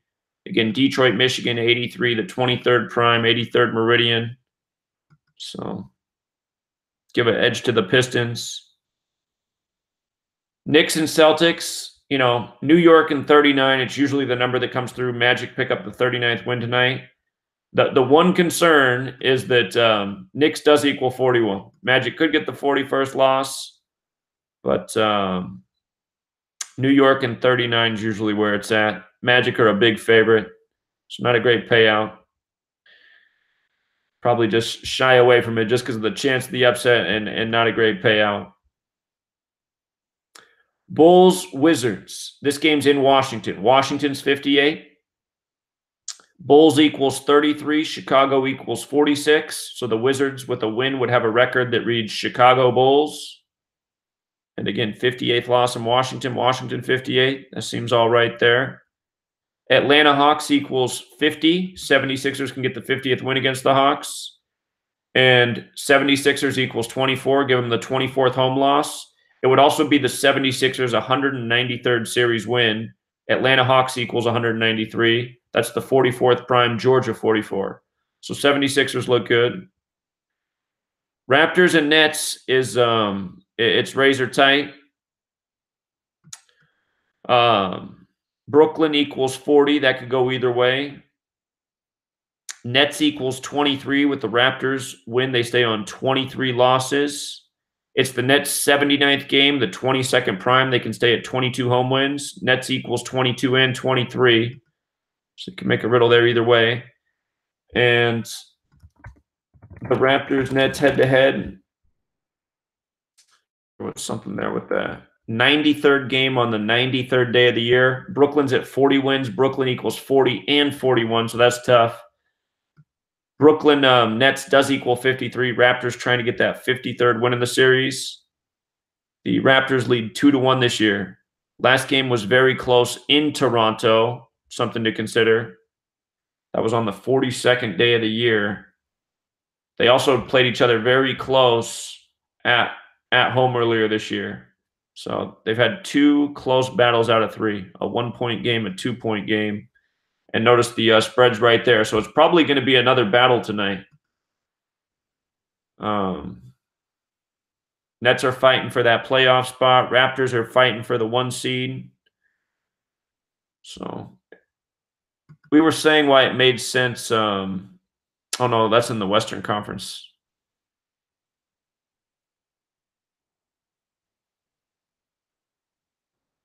Toronto and Miami playing in the playoffs would be something. Chris Bosh thing. Okay. So this one's tight. 46 date numerology. Raptors has the Gematria 46 and 55. This one's a tight riddle. And that was the other thing. These teams are in the same division. If the Raptors lost, they'd be 11 and 5, prime numbers. The Nets could stay on 26 conference wins on the 26th date. Brooklyn, New York does equal 9 and 7, though. They could improve to 9 and 7 in Brooklyn, New York, in a big win. So be careful on that game. That riddle really could go either way. The reason I want to give a slight edge to the Raptors is just because of the prime number relationship. The 79th game, the 22nd prime, and again, staying on 23 losses against the Nets. So be cautious, though, with that one. Celtics and Heat. I think the Heat pick up the 22nd loss against Boston. Boston gives them 22, Boston 22. And then the conference standings. If the Celtics win, they stay at 16 losses. Heat 16. If the Heat lose, they stay at 22 wins. Boston 22, they pick up their 27th loss in Miami. Miami 27. So favor the Celtics there. Hornets and Pelicans, tight game again. The Pelicans could stay on 46 losses on the 46th day. Hornets could pick up the 43rd loss. Pelicans 43. But the thing that scares me is the 21. Hornets have 2 connections to the number 21. Charlotte Hornets equals 231 with the over-unders at. That's the 21st triangular. And Charlotte Hornets also equals 201, which looks just like 21. So I'd probably shy away from that one. Timberwolves, Mavericks, again, 46 date numerology. The scare is Minnesota is 47. They could get the 47th loss.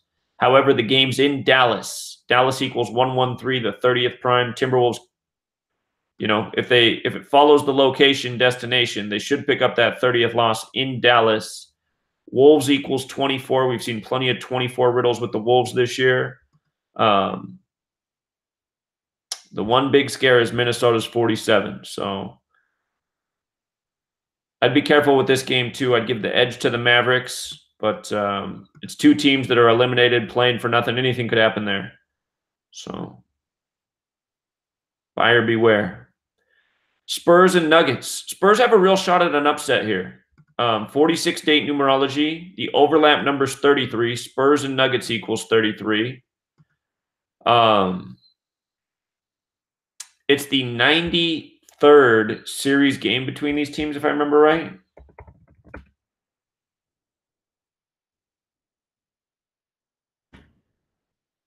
Let me double check that. Oh, no. Never mind. I remember what I say now. Both Spurs and Nuggets equal 93. It's the 93rd day of the year. And Saturn connects to 93. Unfortunately, Saturn connects to 69 as well as 119 too. So that could go either way. It's just that the date numerology, you know, it's been coming through more often than not. And the overlap number right there makes me think the Spurs have a real shot at this. The thing to consider for the Nuggets is their next games against the Trailblazers. And Trailblazers has that Gematria 53. They're going to play the Blazers twice, though. If I'm right about the Blazers, they cannot get swept by the Nuggets. I'm expecting the Blazers to win 4 of their last 5 games to get to 53 wins on the 53 date numerology. So that means the Blazers would have to win 1 of the 2 against the Nuggets. And where did my games go? Close the window. Whoops.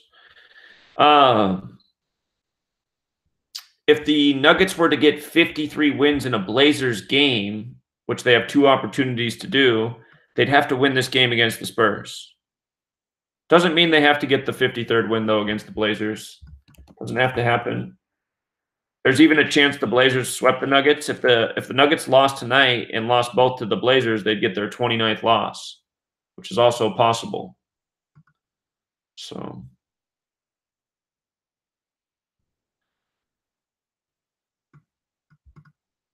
I'd have to take the points with the Spurs if I bet on this game. The date numerology and the overlap numbers what gets me. Make sure there wasn't something with the conference standings I forgot. Again, the Spurs can get that 30th conference win. Nuggets is 30 as well, so that's there. That's one thing that's there. And nothing really popping for the Nuggets in the conference. So Spurs got a riddle on the board. Now, Jazz Suns. We've been talking about this game for over a week. The Suns can get their 93rd win on the 93rd day of the year. At the beginning of the show, the caller called in and said there's something up with the Parker probe today. The probe that was shot at the sun, Parker equals 93. I'm going to have to go and look what he was talking about.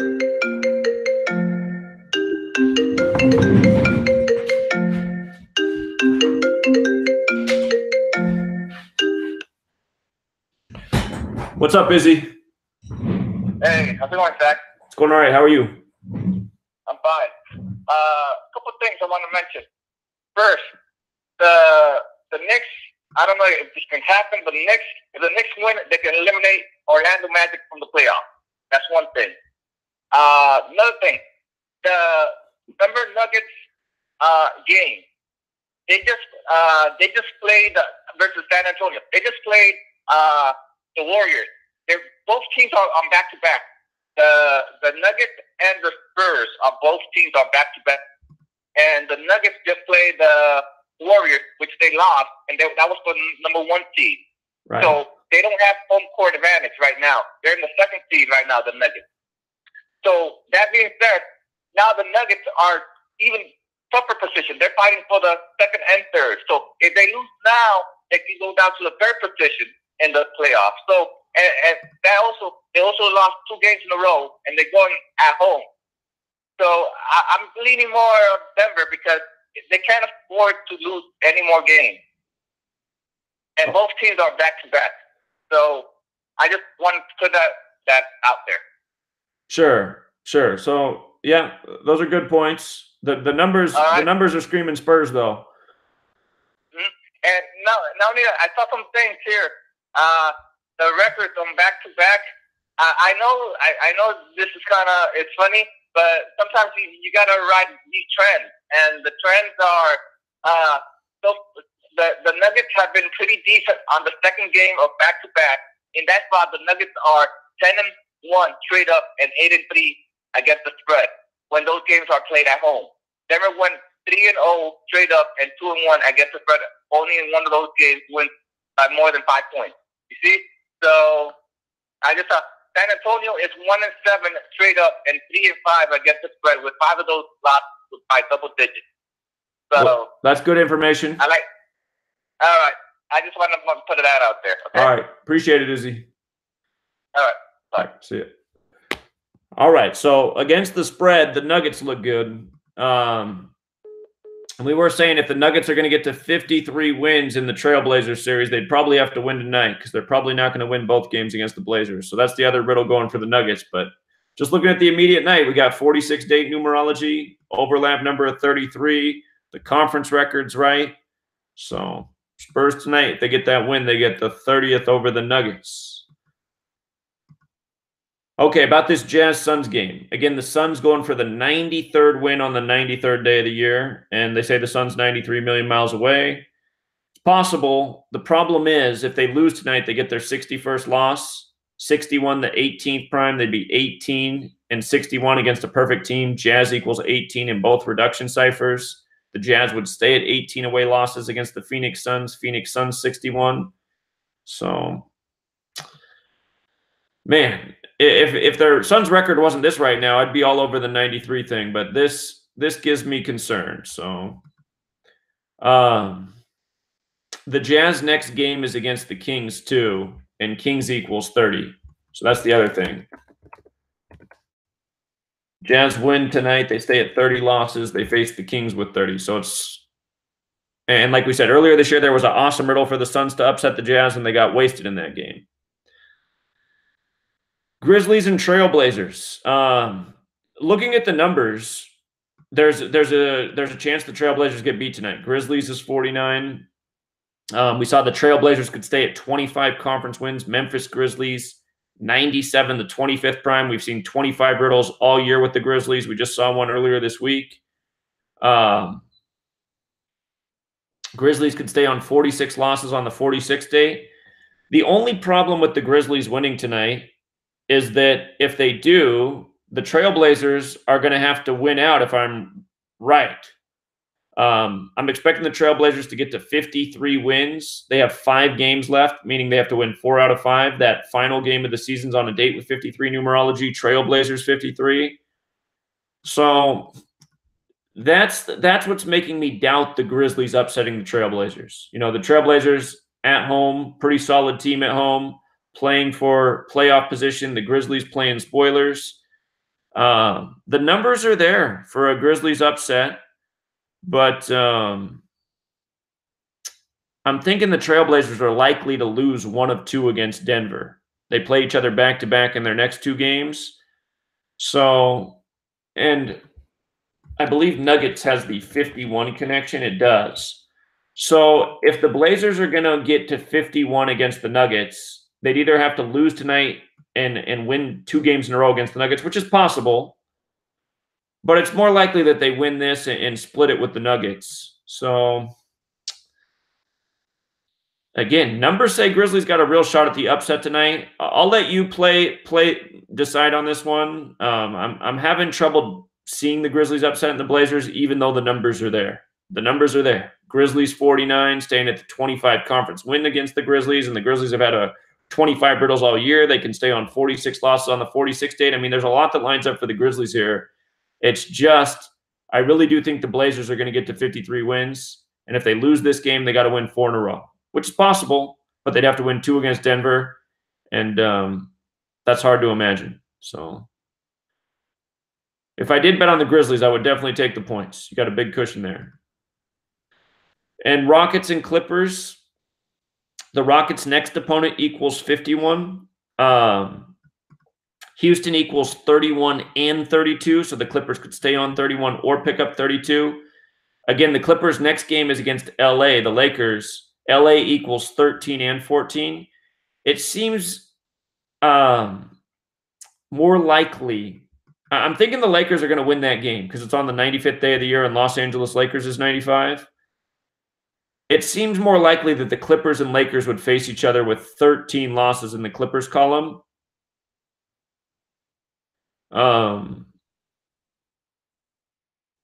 Just because then if they lose, then they can go to 14, and LA's 13 and 14. So they'd have to win tonight to make that happen. But what has me worried about that is in the back of my mind, I keep thinking about when James Harden scored 51 in back-to-back games in LA last season.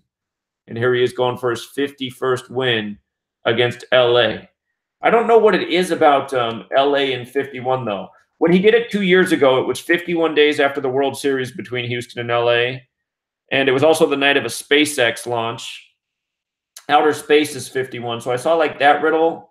But I don't know if there's something else about Los Angeles and 51. Let me just check James Harden. Oh, James is 51. He is from LA. James 51.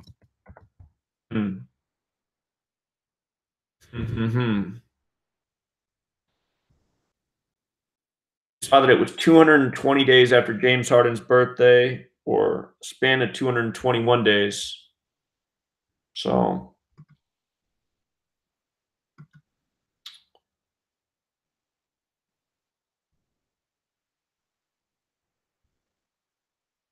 I think best picks in the NBA, safest picks. I'm not saying the Pistons are the safest, but I think that they're in the upper half of games we saw tonight. Knicks Magic is slightly dicey. The New York 39 thing's there, but Knicks is 41. And like the caller said, the Magic could get eliminated tonight. We're thinking the Heat are going to make the playoffs because it'll be their 21st playoff appearance. It's the 73rd season, 73, the 21st prime. I think the Wizards have probably the best riddle tonight. Bulls 33, Chicago 46. Unfortunately, they're a 10-point favorite. Washington also 58, but to me that seems to be the strongest pick. Maybe the smartest pick in terms of an actual payout is the 76ers. Atlanta Hawks equals 50 and 76ers 24. And we talked about how the 76ers getting that 193rd series win in Georgia made some good sense. Raptors Nets is tight. I think the Celtics dish out 22 to the Heat, that 22nd home loss coming from Boston 22. So Mavericks Timberwolves is a little tight. Give a slight edge to the Mavs. Spurs have great numbers to upset tonight, but Izzy just called in and said, well, if you look at the against the spread stats for the season, the Spurs seem doomed. And honestly, I'm not crazy about it against the spread stats. I did that 1 week in the NFL season, and I got murdered that week taking that against the spread stuff. So I'm really not crazy about those stats, but again, Spurs have good numbers to upset the Nuggets tonight. That said, if the Nuggets are going to get to 53 against the Trailblazers, probably makes sense for them to win tonight. So it's tight too. Jazz Suns, man, that Suns 93 riddle is something else, but 18 and 61 is a prime number relationship that hits all the time. And yeah, I'm not crazy about the Grizzlies Trailblazers game just because the Grizzlies have a great riddle to upset the Trailblazers, but the Trailblazers, based on my assumption that they're going to win 53 games this year with the 53rd win on the final day, the 53 date, it's hard to imagine them losing this Grizzlies game because, again, they got to go 4 or 5. And then Rockets Clippers. Clippers have the numbers looking at it, but remembering the James Harden 51 thing and now realizing that James equals 51 and LA is his home city, I'd probably pass on that one too. Let's do the NHL real quick. See what we got going on the NHL. 2 days ago, the NHL was great. Yesterday, it was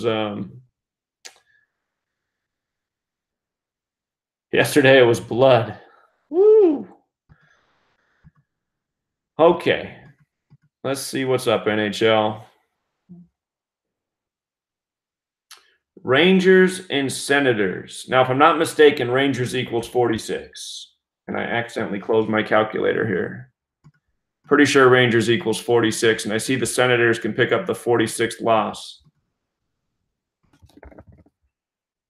So Rangers 46. 46th loss against the Rangers. That's probably coming down the pipe here. Senators. Ottawa.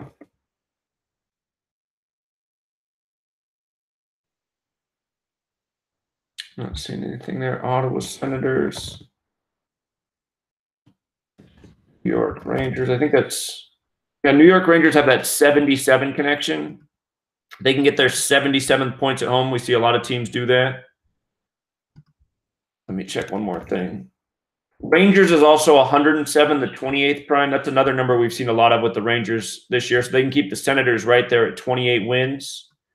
So Rangers look good to get it done here. 46th loss against the Rangers, keep them at 28, get those 77th points at home. Check. Got a series here. 95th game. Just checking something real quick. 95th game. Senators going for the 50th win. Rangers going for the 43rd. Now, Ottawa Senators is 191, the 43rd prime. I see the Senators could get their 107th points against the Rangers. Rangers is 107, but we don't have a date connecting to 107 or 28, so it doesn't have to happen today. Rangers, let's see. Okay, wait a minute. Wait a minute. What is going on here? Why is there 2? I guess that's the old Ottawa Senators team. Hold on. That just weirded me out.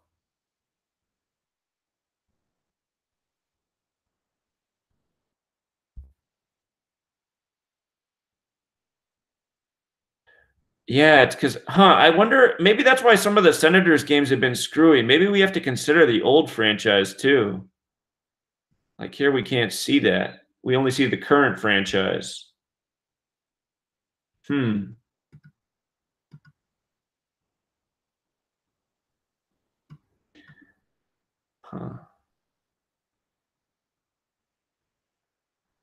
Well, okay, with the current franchise, check that out. The Rangers can get their 93rd points today on the 93rd day of the year with the current franchise.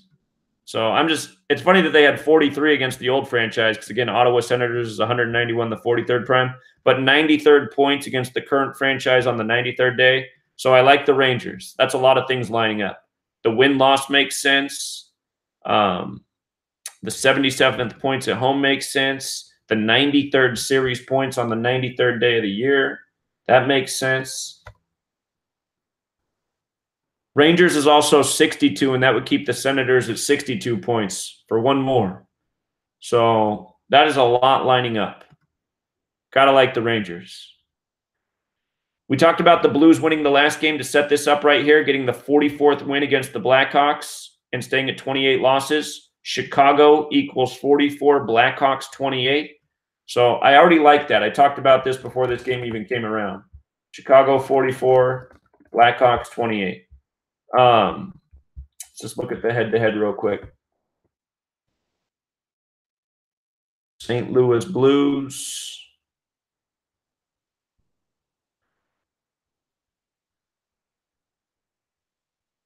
$315th game.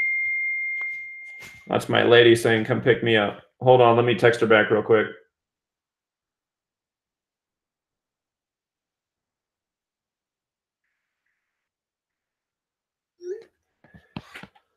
Okay. 315th game. Blues going for the 129th. Chicago at 151.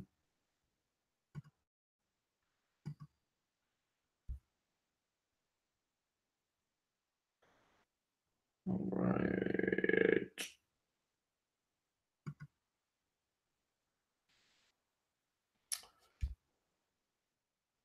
Just make sure there's nothing there with 82 with St. Louis or something like that.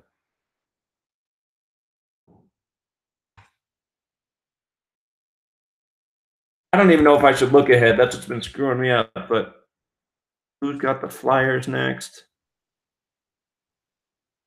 They can go into that Flyers game with 96 points. Philadelphia Flyers is 96. I'm not going to think about that too much.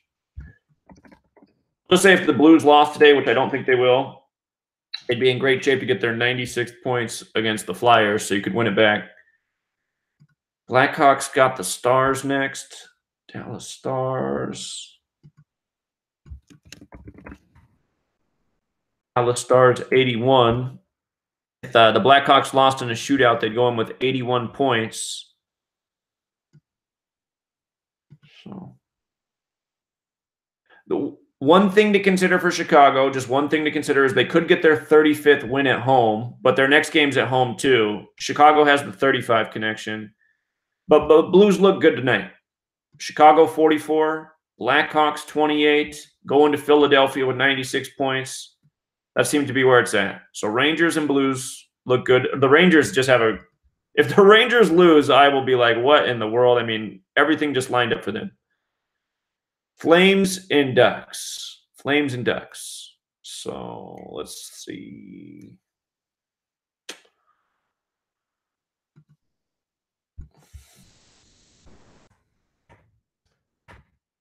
Anaheim. Anaheim could stay on 33 in Anaheim. Ducks.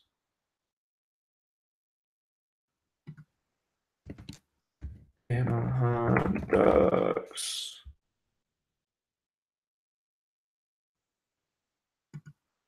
Not seeing anything really popping out about that. Calgary.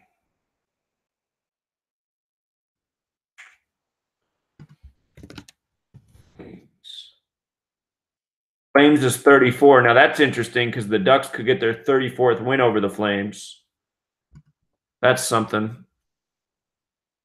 34.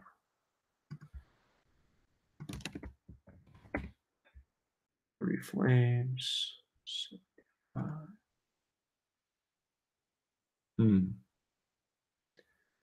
NBC. Send.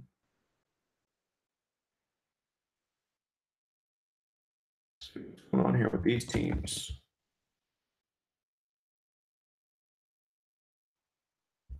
$109th game. That's the 29th prime. No 29s on the board, though.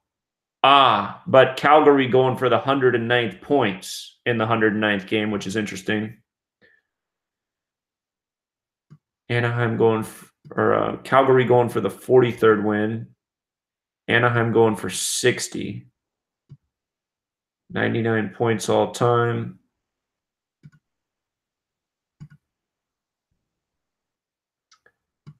Ninth game. 60 to 42. The one thing about Calgary going for its 43rd win is today's April 3rd, 4-3, right? So And it is interesting that they could get their 109th points. Remember, the Flames have already won the conference, so it doesn't. They could lose the rest of their games. They're still the #1 seed. They only have 2 games left. Actually, let's see who these teams play. Maybe we can figure out what they're. The Oilers. Do Flame? What's the name? Calgary Flames equal. Calgary Flames 51. Maybe they finish their season with 51 wins.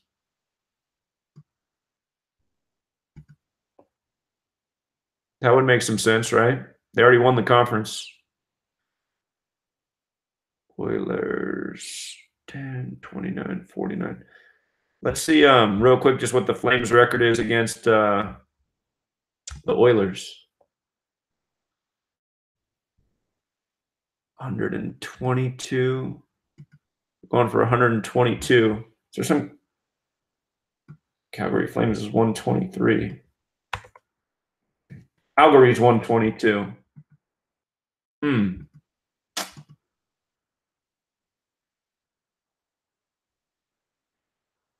So they could get that 122nd win against Edmonton.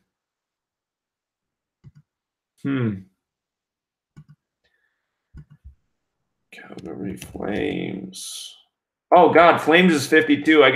So we can make sense of 51 wins or 52 wins for this team. Well, that sucks. But we saw Flames get the 109th points tonight.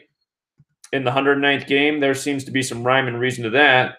The trick, though, was that Flames equals 34. So Ducks could get the 34th win. I'd probably just lay off this game just because the Flames don't pay anything. And if the Flames do lose, I think we got a lock on their next game. Because we just saw that Calgary Flames, we saw that Flames was 52 and Calgary Flames is 51. So if they lose tonight, they'll surely pick up the 51st win and that 122nd win in the next game for a little symbolism. It was Calgary that was 122. So, but man, 109th points tonight, 109th game. I mean, there's a riddle there. But yeah, if I was going to bet on this game, I'd bet on the Ducks to cover just because it's the payout and there's a chance they get the 34th win. Anaheim could easily finish on 33 wins, though. That's the thing.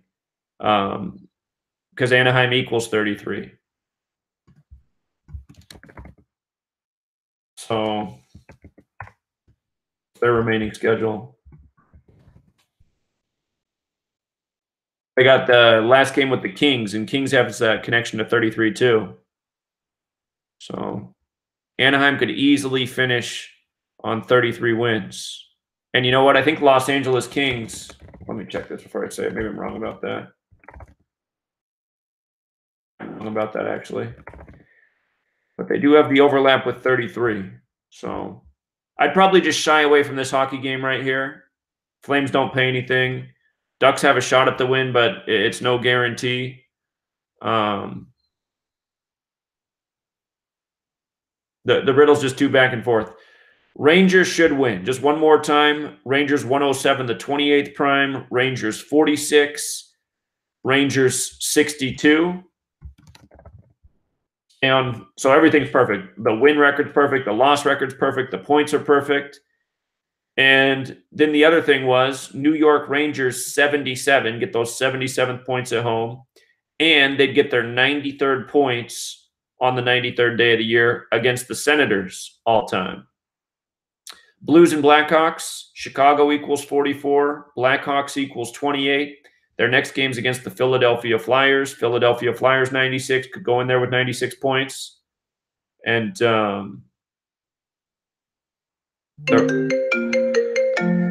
let me take this call. There was something about the head-to-head too. What's up, caller? Hey, I just wanted to say you missed Anaheim Ducks is 46 on the 46 numerology. Anaheim Ducks is 46, and we got the 46 date? Yep. All right, yeah, great observation. The The thing is, I've never seen a historical consistent pattern with a team's date numerology lining up with the date. What do you think about that? I'm not sure. Oh, you know what else I missed, man? You know what else I missed? I'm glad you just made that point. Anaheim Ducks is also 109, and it's the 109th series game, and they could get their 109th points. There you go. I missed two things. Yeah, I see more lining up for the Ducks. Oh, you think you see more lining up for the Ducks? Yeah. Well, hey, if you're filling the Ducks, go for it. But I'm just saying that the Flames could get their 109th points, and this is the 109th series game as well. Oh. So I would really be cautious on that Flames-Ducks game. But if you're filling the Ducks, don't let me take you off it. I would definitely take the spread, though, if you're going to take the Ducks. So. Okay. Yeah, the Ducks narrative is getting that 34th win because Flames is 34. But Flames got a narrative. Personally, what I would do, again, do what you want. But what I would personally do is just watch on that game because if the Flames lose, I think they'll definitely win their next game. And if they win tonight, they'll probably win the next game too. So. All right, yeah, I just wanted to let you know about the 46. I appreciate it, man. Great observation. Yep. And again, Anaheim Ducks is also 109. 109th series game. They can get the 109th points. Flames have already won their conference. Just remember that. They're only playing for pride at this point. They've already won the conference. They don't have anything left to prove. So, there was something about the St. Louis, Chicago, I think. No, maybe not. Maybe that wasn't. Oh, maybe it was the next game.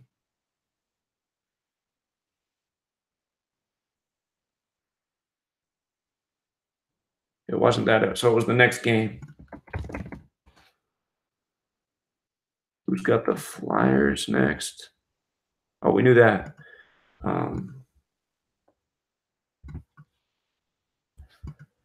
The Blackhawks have Dallas next. Oh, yeah, we were saying Dallas Stars was 81, so maybe best case scenario for the Blackhawks tonight. Losing a shootout going into that game with 81 points. But I like the Rangers. I like the Blues tonight. The Flames-Ducks game, real crapshoot. I'd probably give the Flames the edge because of the 109th series game, 109th points. Anaheim Ducks 109, but Flames is 34. I also just pointed out that if the Ducks lose their last two games, they'll finish with 33 wins. And Anaheim's 33 in their last games against the Kings, which equals 33. So, you know, real possibility for the Ducks to finish on 33 there. Ducks could also finish the season with 77 points because Ducks is 77. So that would mean in their remaining two games, they'd lose in a shootout. Anaheim Ducks might also be 78. They could lose in two shootouts. No, it's just the Ducks 77. Okay, but Rangers, Blues, I like it.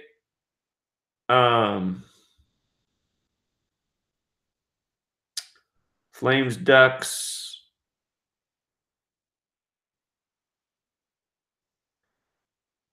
Probably the Flames. So, again, I'd avoid that game.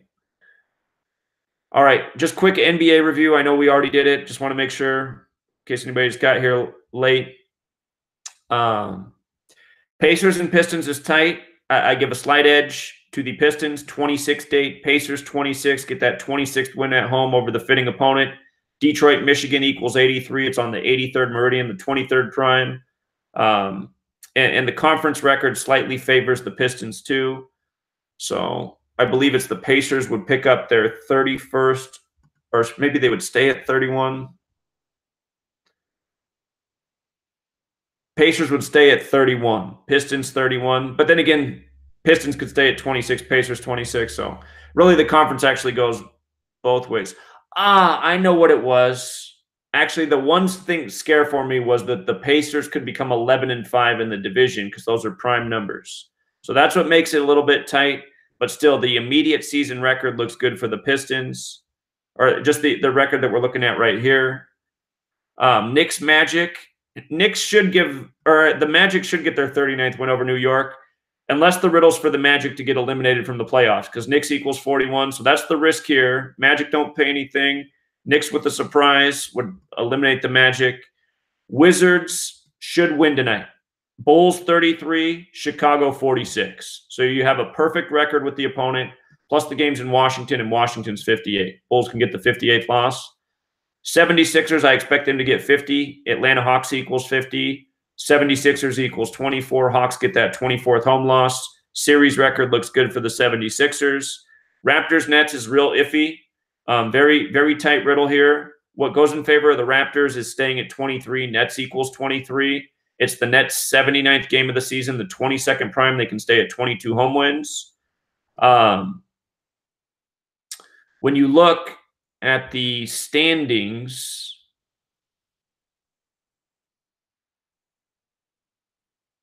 it's the fact that the Nets could become 9-7, and Brooklyn, New York is 97, and the Raptors could also do that 11-5 thing, the prime number relationship.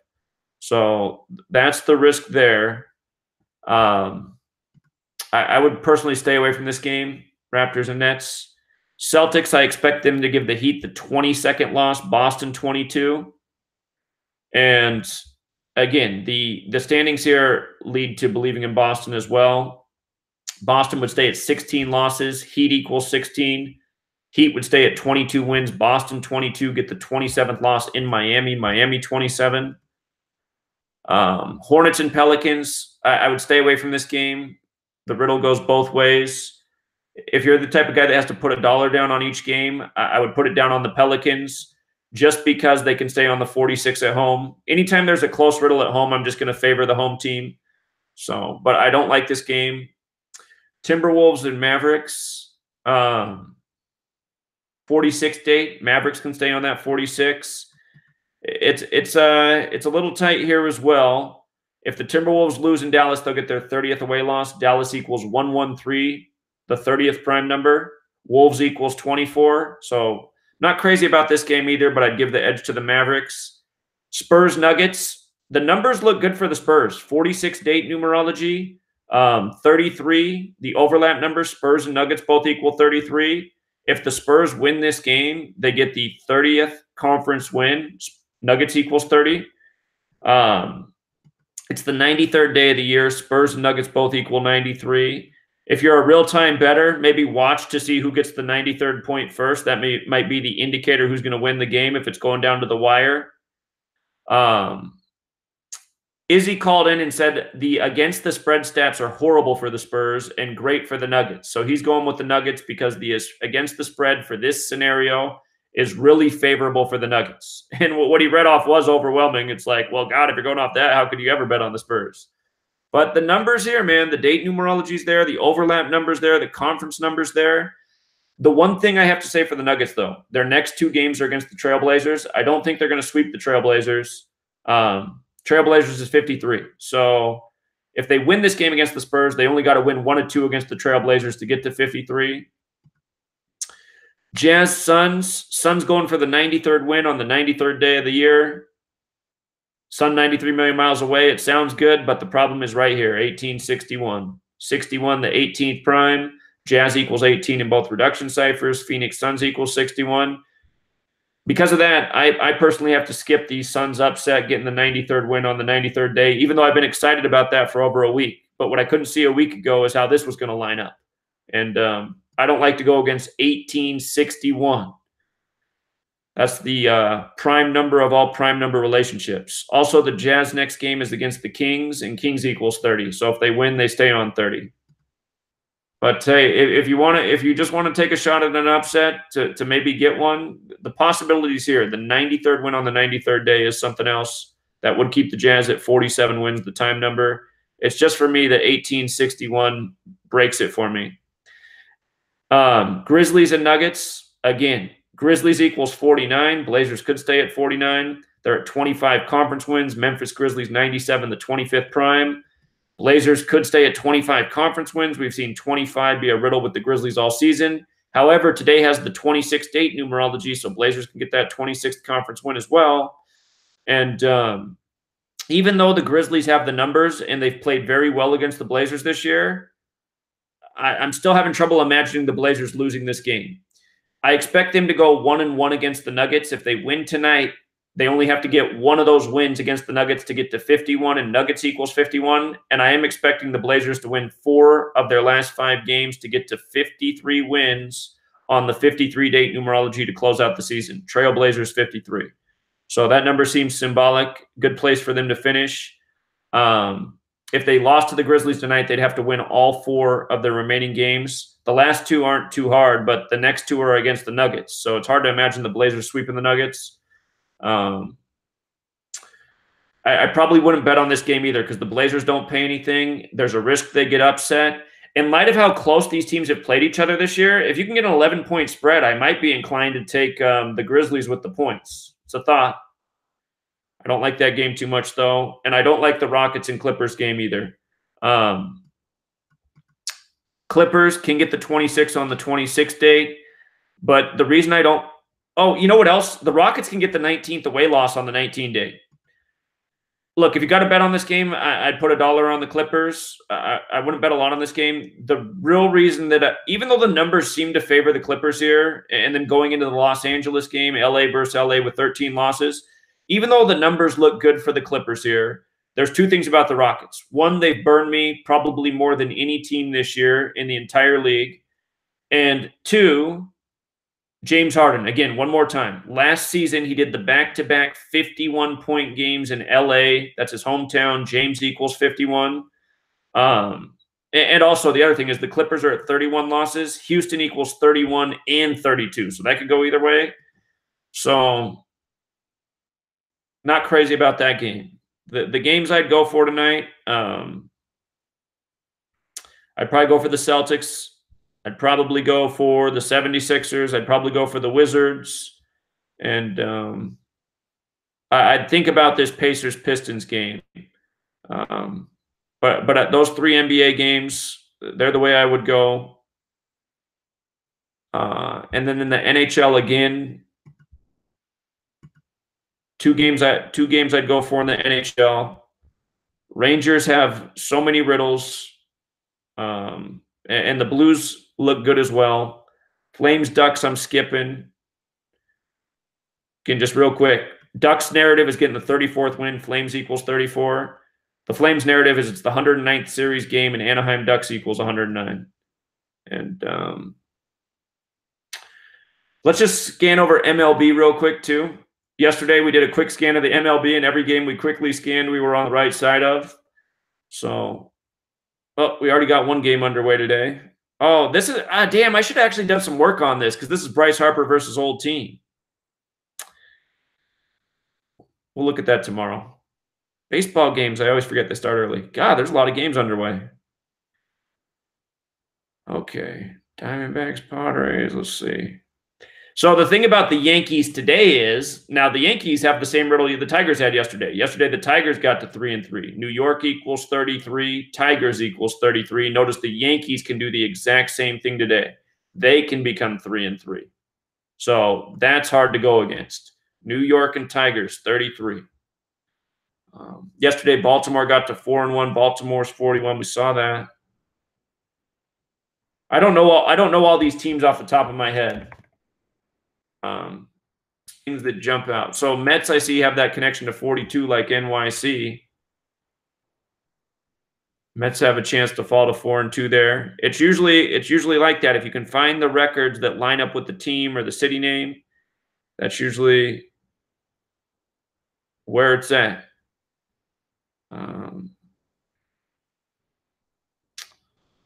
Yesterday there was more jumping out.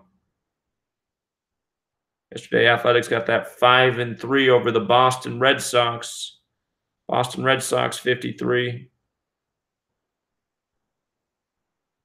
Do the Athletics have a connection to 54? That's the baseball number. Athletics. Oops, spell it right.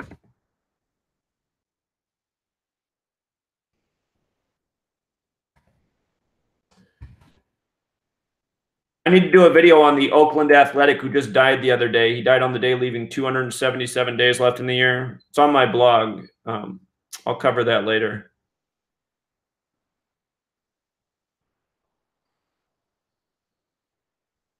63 is an interesting number. 54 and 63 are both interesting, so that one's dangerous. Major League has the 63 connection too. Well, there's not as many jumping out on the quick scan today as yesterday, but again, run the team names, run the Gematria. I mean, you can just punch them in real quick in the calculator. We're going to do a ton of baseball in the future, so I'd rather you guys practice right now on your own. But just yesterday, if you go watch the video I did yesterday, just the quick reads for numbers that popped. The only one that's really screaming out to me today is just that New York Tigers game. New York and Tigers, where'd that go? That 33 right there. What's up, Busy? Yes, Zach. I was going to tell you, I don't know, I just noticed something that further illustrates what you said about the connection between the news and sports. I don't know, you heard about Russell Westbrook dedication to Nipsey? Yeah. Yes, so he scored like 20, 20, 20. Right. 20 points, 20 assists, and 20 rebounds against the Lakers, LA Lakers. And then afterwards, he said he made that was attributed to the 20-20-20 to the Rolling 60s, the clip. Did you see the video I did on this last night? Excuse me? I did a video on this last night. Oh no, I missed it. Yeah, check out the video I did on it. Remember, Russell Westbrook set the season record with 42 triple-doubles. 42 triple-doubles. And he did this on 4-2, and he went to UCLA. And Lakers equals 42, and so does Rolling 60s. And the N-word equals 60 and 42. It's all a sick joke. So, and one of the weirdest things is, like, I mean, I've been watching basketball for a while, and for you to score at least 20, to get 20 rebounds and 20 assists, and this happened to happen around the same time. I mean, like, the second time this happened, this is the second time it happened. The first player who ever done it was Will Chamberlain. Right. And this is like the second time, and all of a sudden, it's hard to say coincidence. So, you know. Well, watch the first video I did on Nipsey Hussle. I talked about UCLA and Los Angeles and basketball. UCLA equals 37, like Los Angeles, like shooting. Russell Westbrook went to UCLA, and it's Nipsey Hussle, Nipsey Russell, Russell Westbrook. It's all a sick joke, man. So very interesting, though. Very interesting. It's hard for coincidence. It's hard to you get some things are coincidence, but some things you say, whoa. Right. It's not a coincidence, man. Coincidence. Yeah, it's way beyond coincidence. And before the game, he didn't even want to talk about what happened to his friend. And then all of a sudden, this is for him. Right. So it's kind of a little, mystique. Right. But I just gotta put that out there. But I'm gonna check out that video. All right. Yeah, check it out. All right. Take care, everybody. We're gonna wrap it up later, Izzy. All right, guys, we'll leave it there for today. Again, I encourage you to go through these baseball games. Just use the Gematria calculator, plug in the team names, and just see where you can see records lining up, what the records would be with the team names. Yesterday, there were several of them right on the surface. There's probably even more here today that I'm just not seeing because I don't know the Gematria off the top of my head of these teams. But just be careful whenever there's a 54-63 because those are both major league numbers.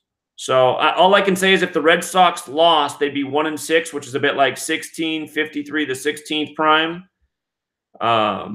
So this is something to consider. Boston Red Sox is 53. All right, you guys, we'll be back tomorrow at the same time. Good luck. Appreciate all of you. Yeah. Oh, JT, before I leave, I just see JT's question. JT, what I said about the Mariners is I was surprised they didn't hit 6-2, but they became 5-1 at home, and Ichiro wore the number 51. So, them not hitting 6-2 was the surprise, but the 5-1 is the Ichiro number. And this season has a lot to do with Ichiro. Again, the World Series will begin on Ichiro's birthday this year. So watch the video I did yesterday on baseball if you missed it. Until next time, Truth Seeker.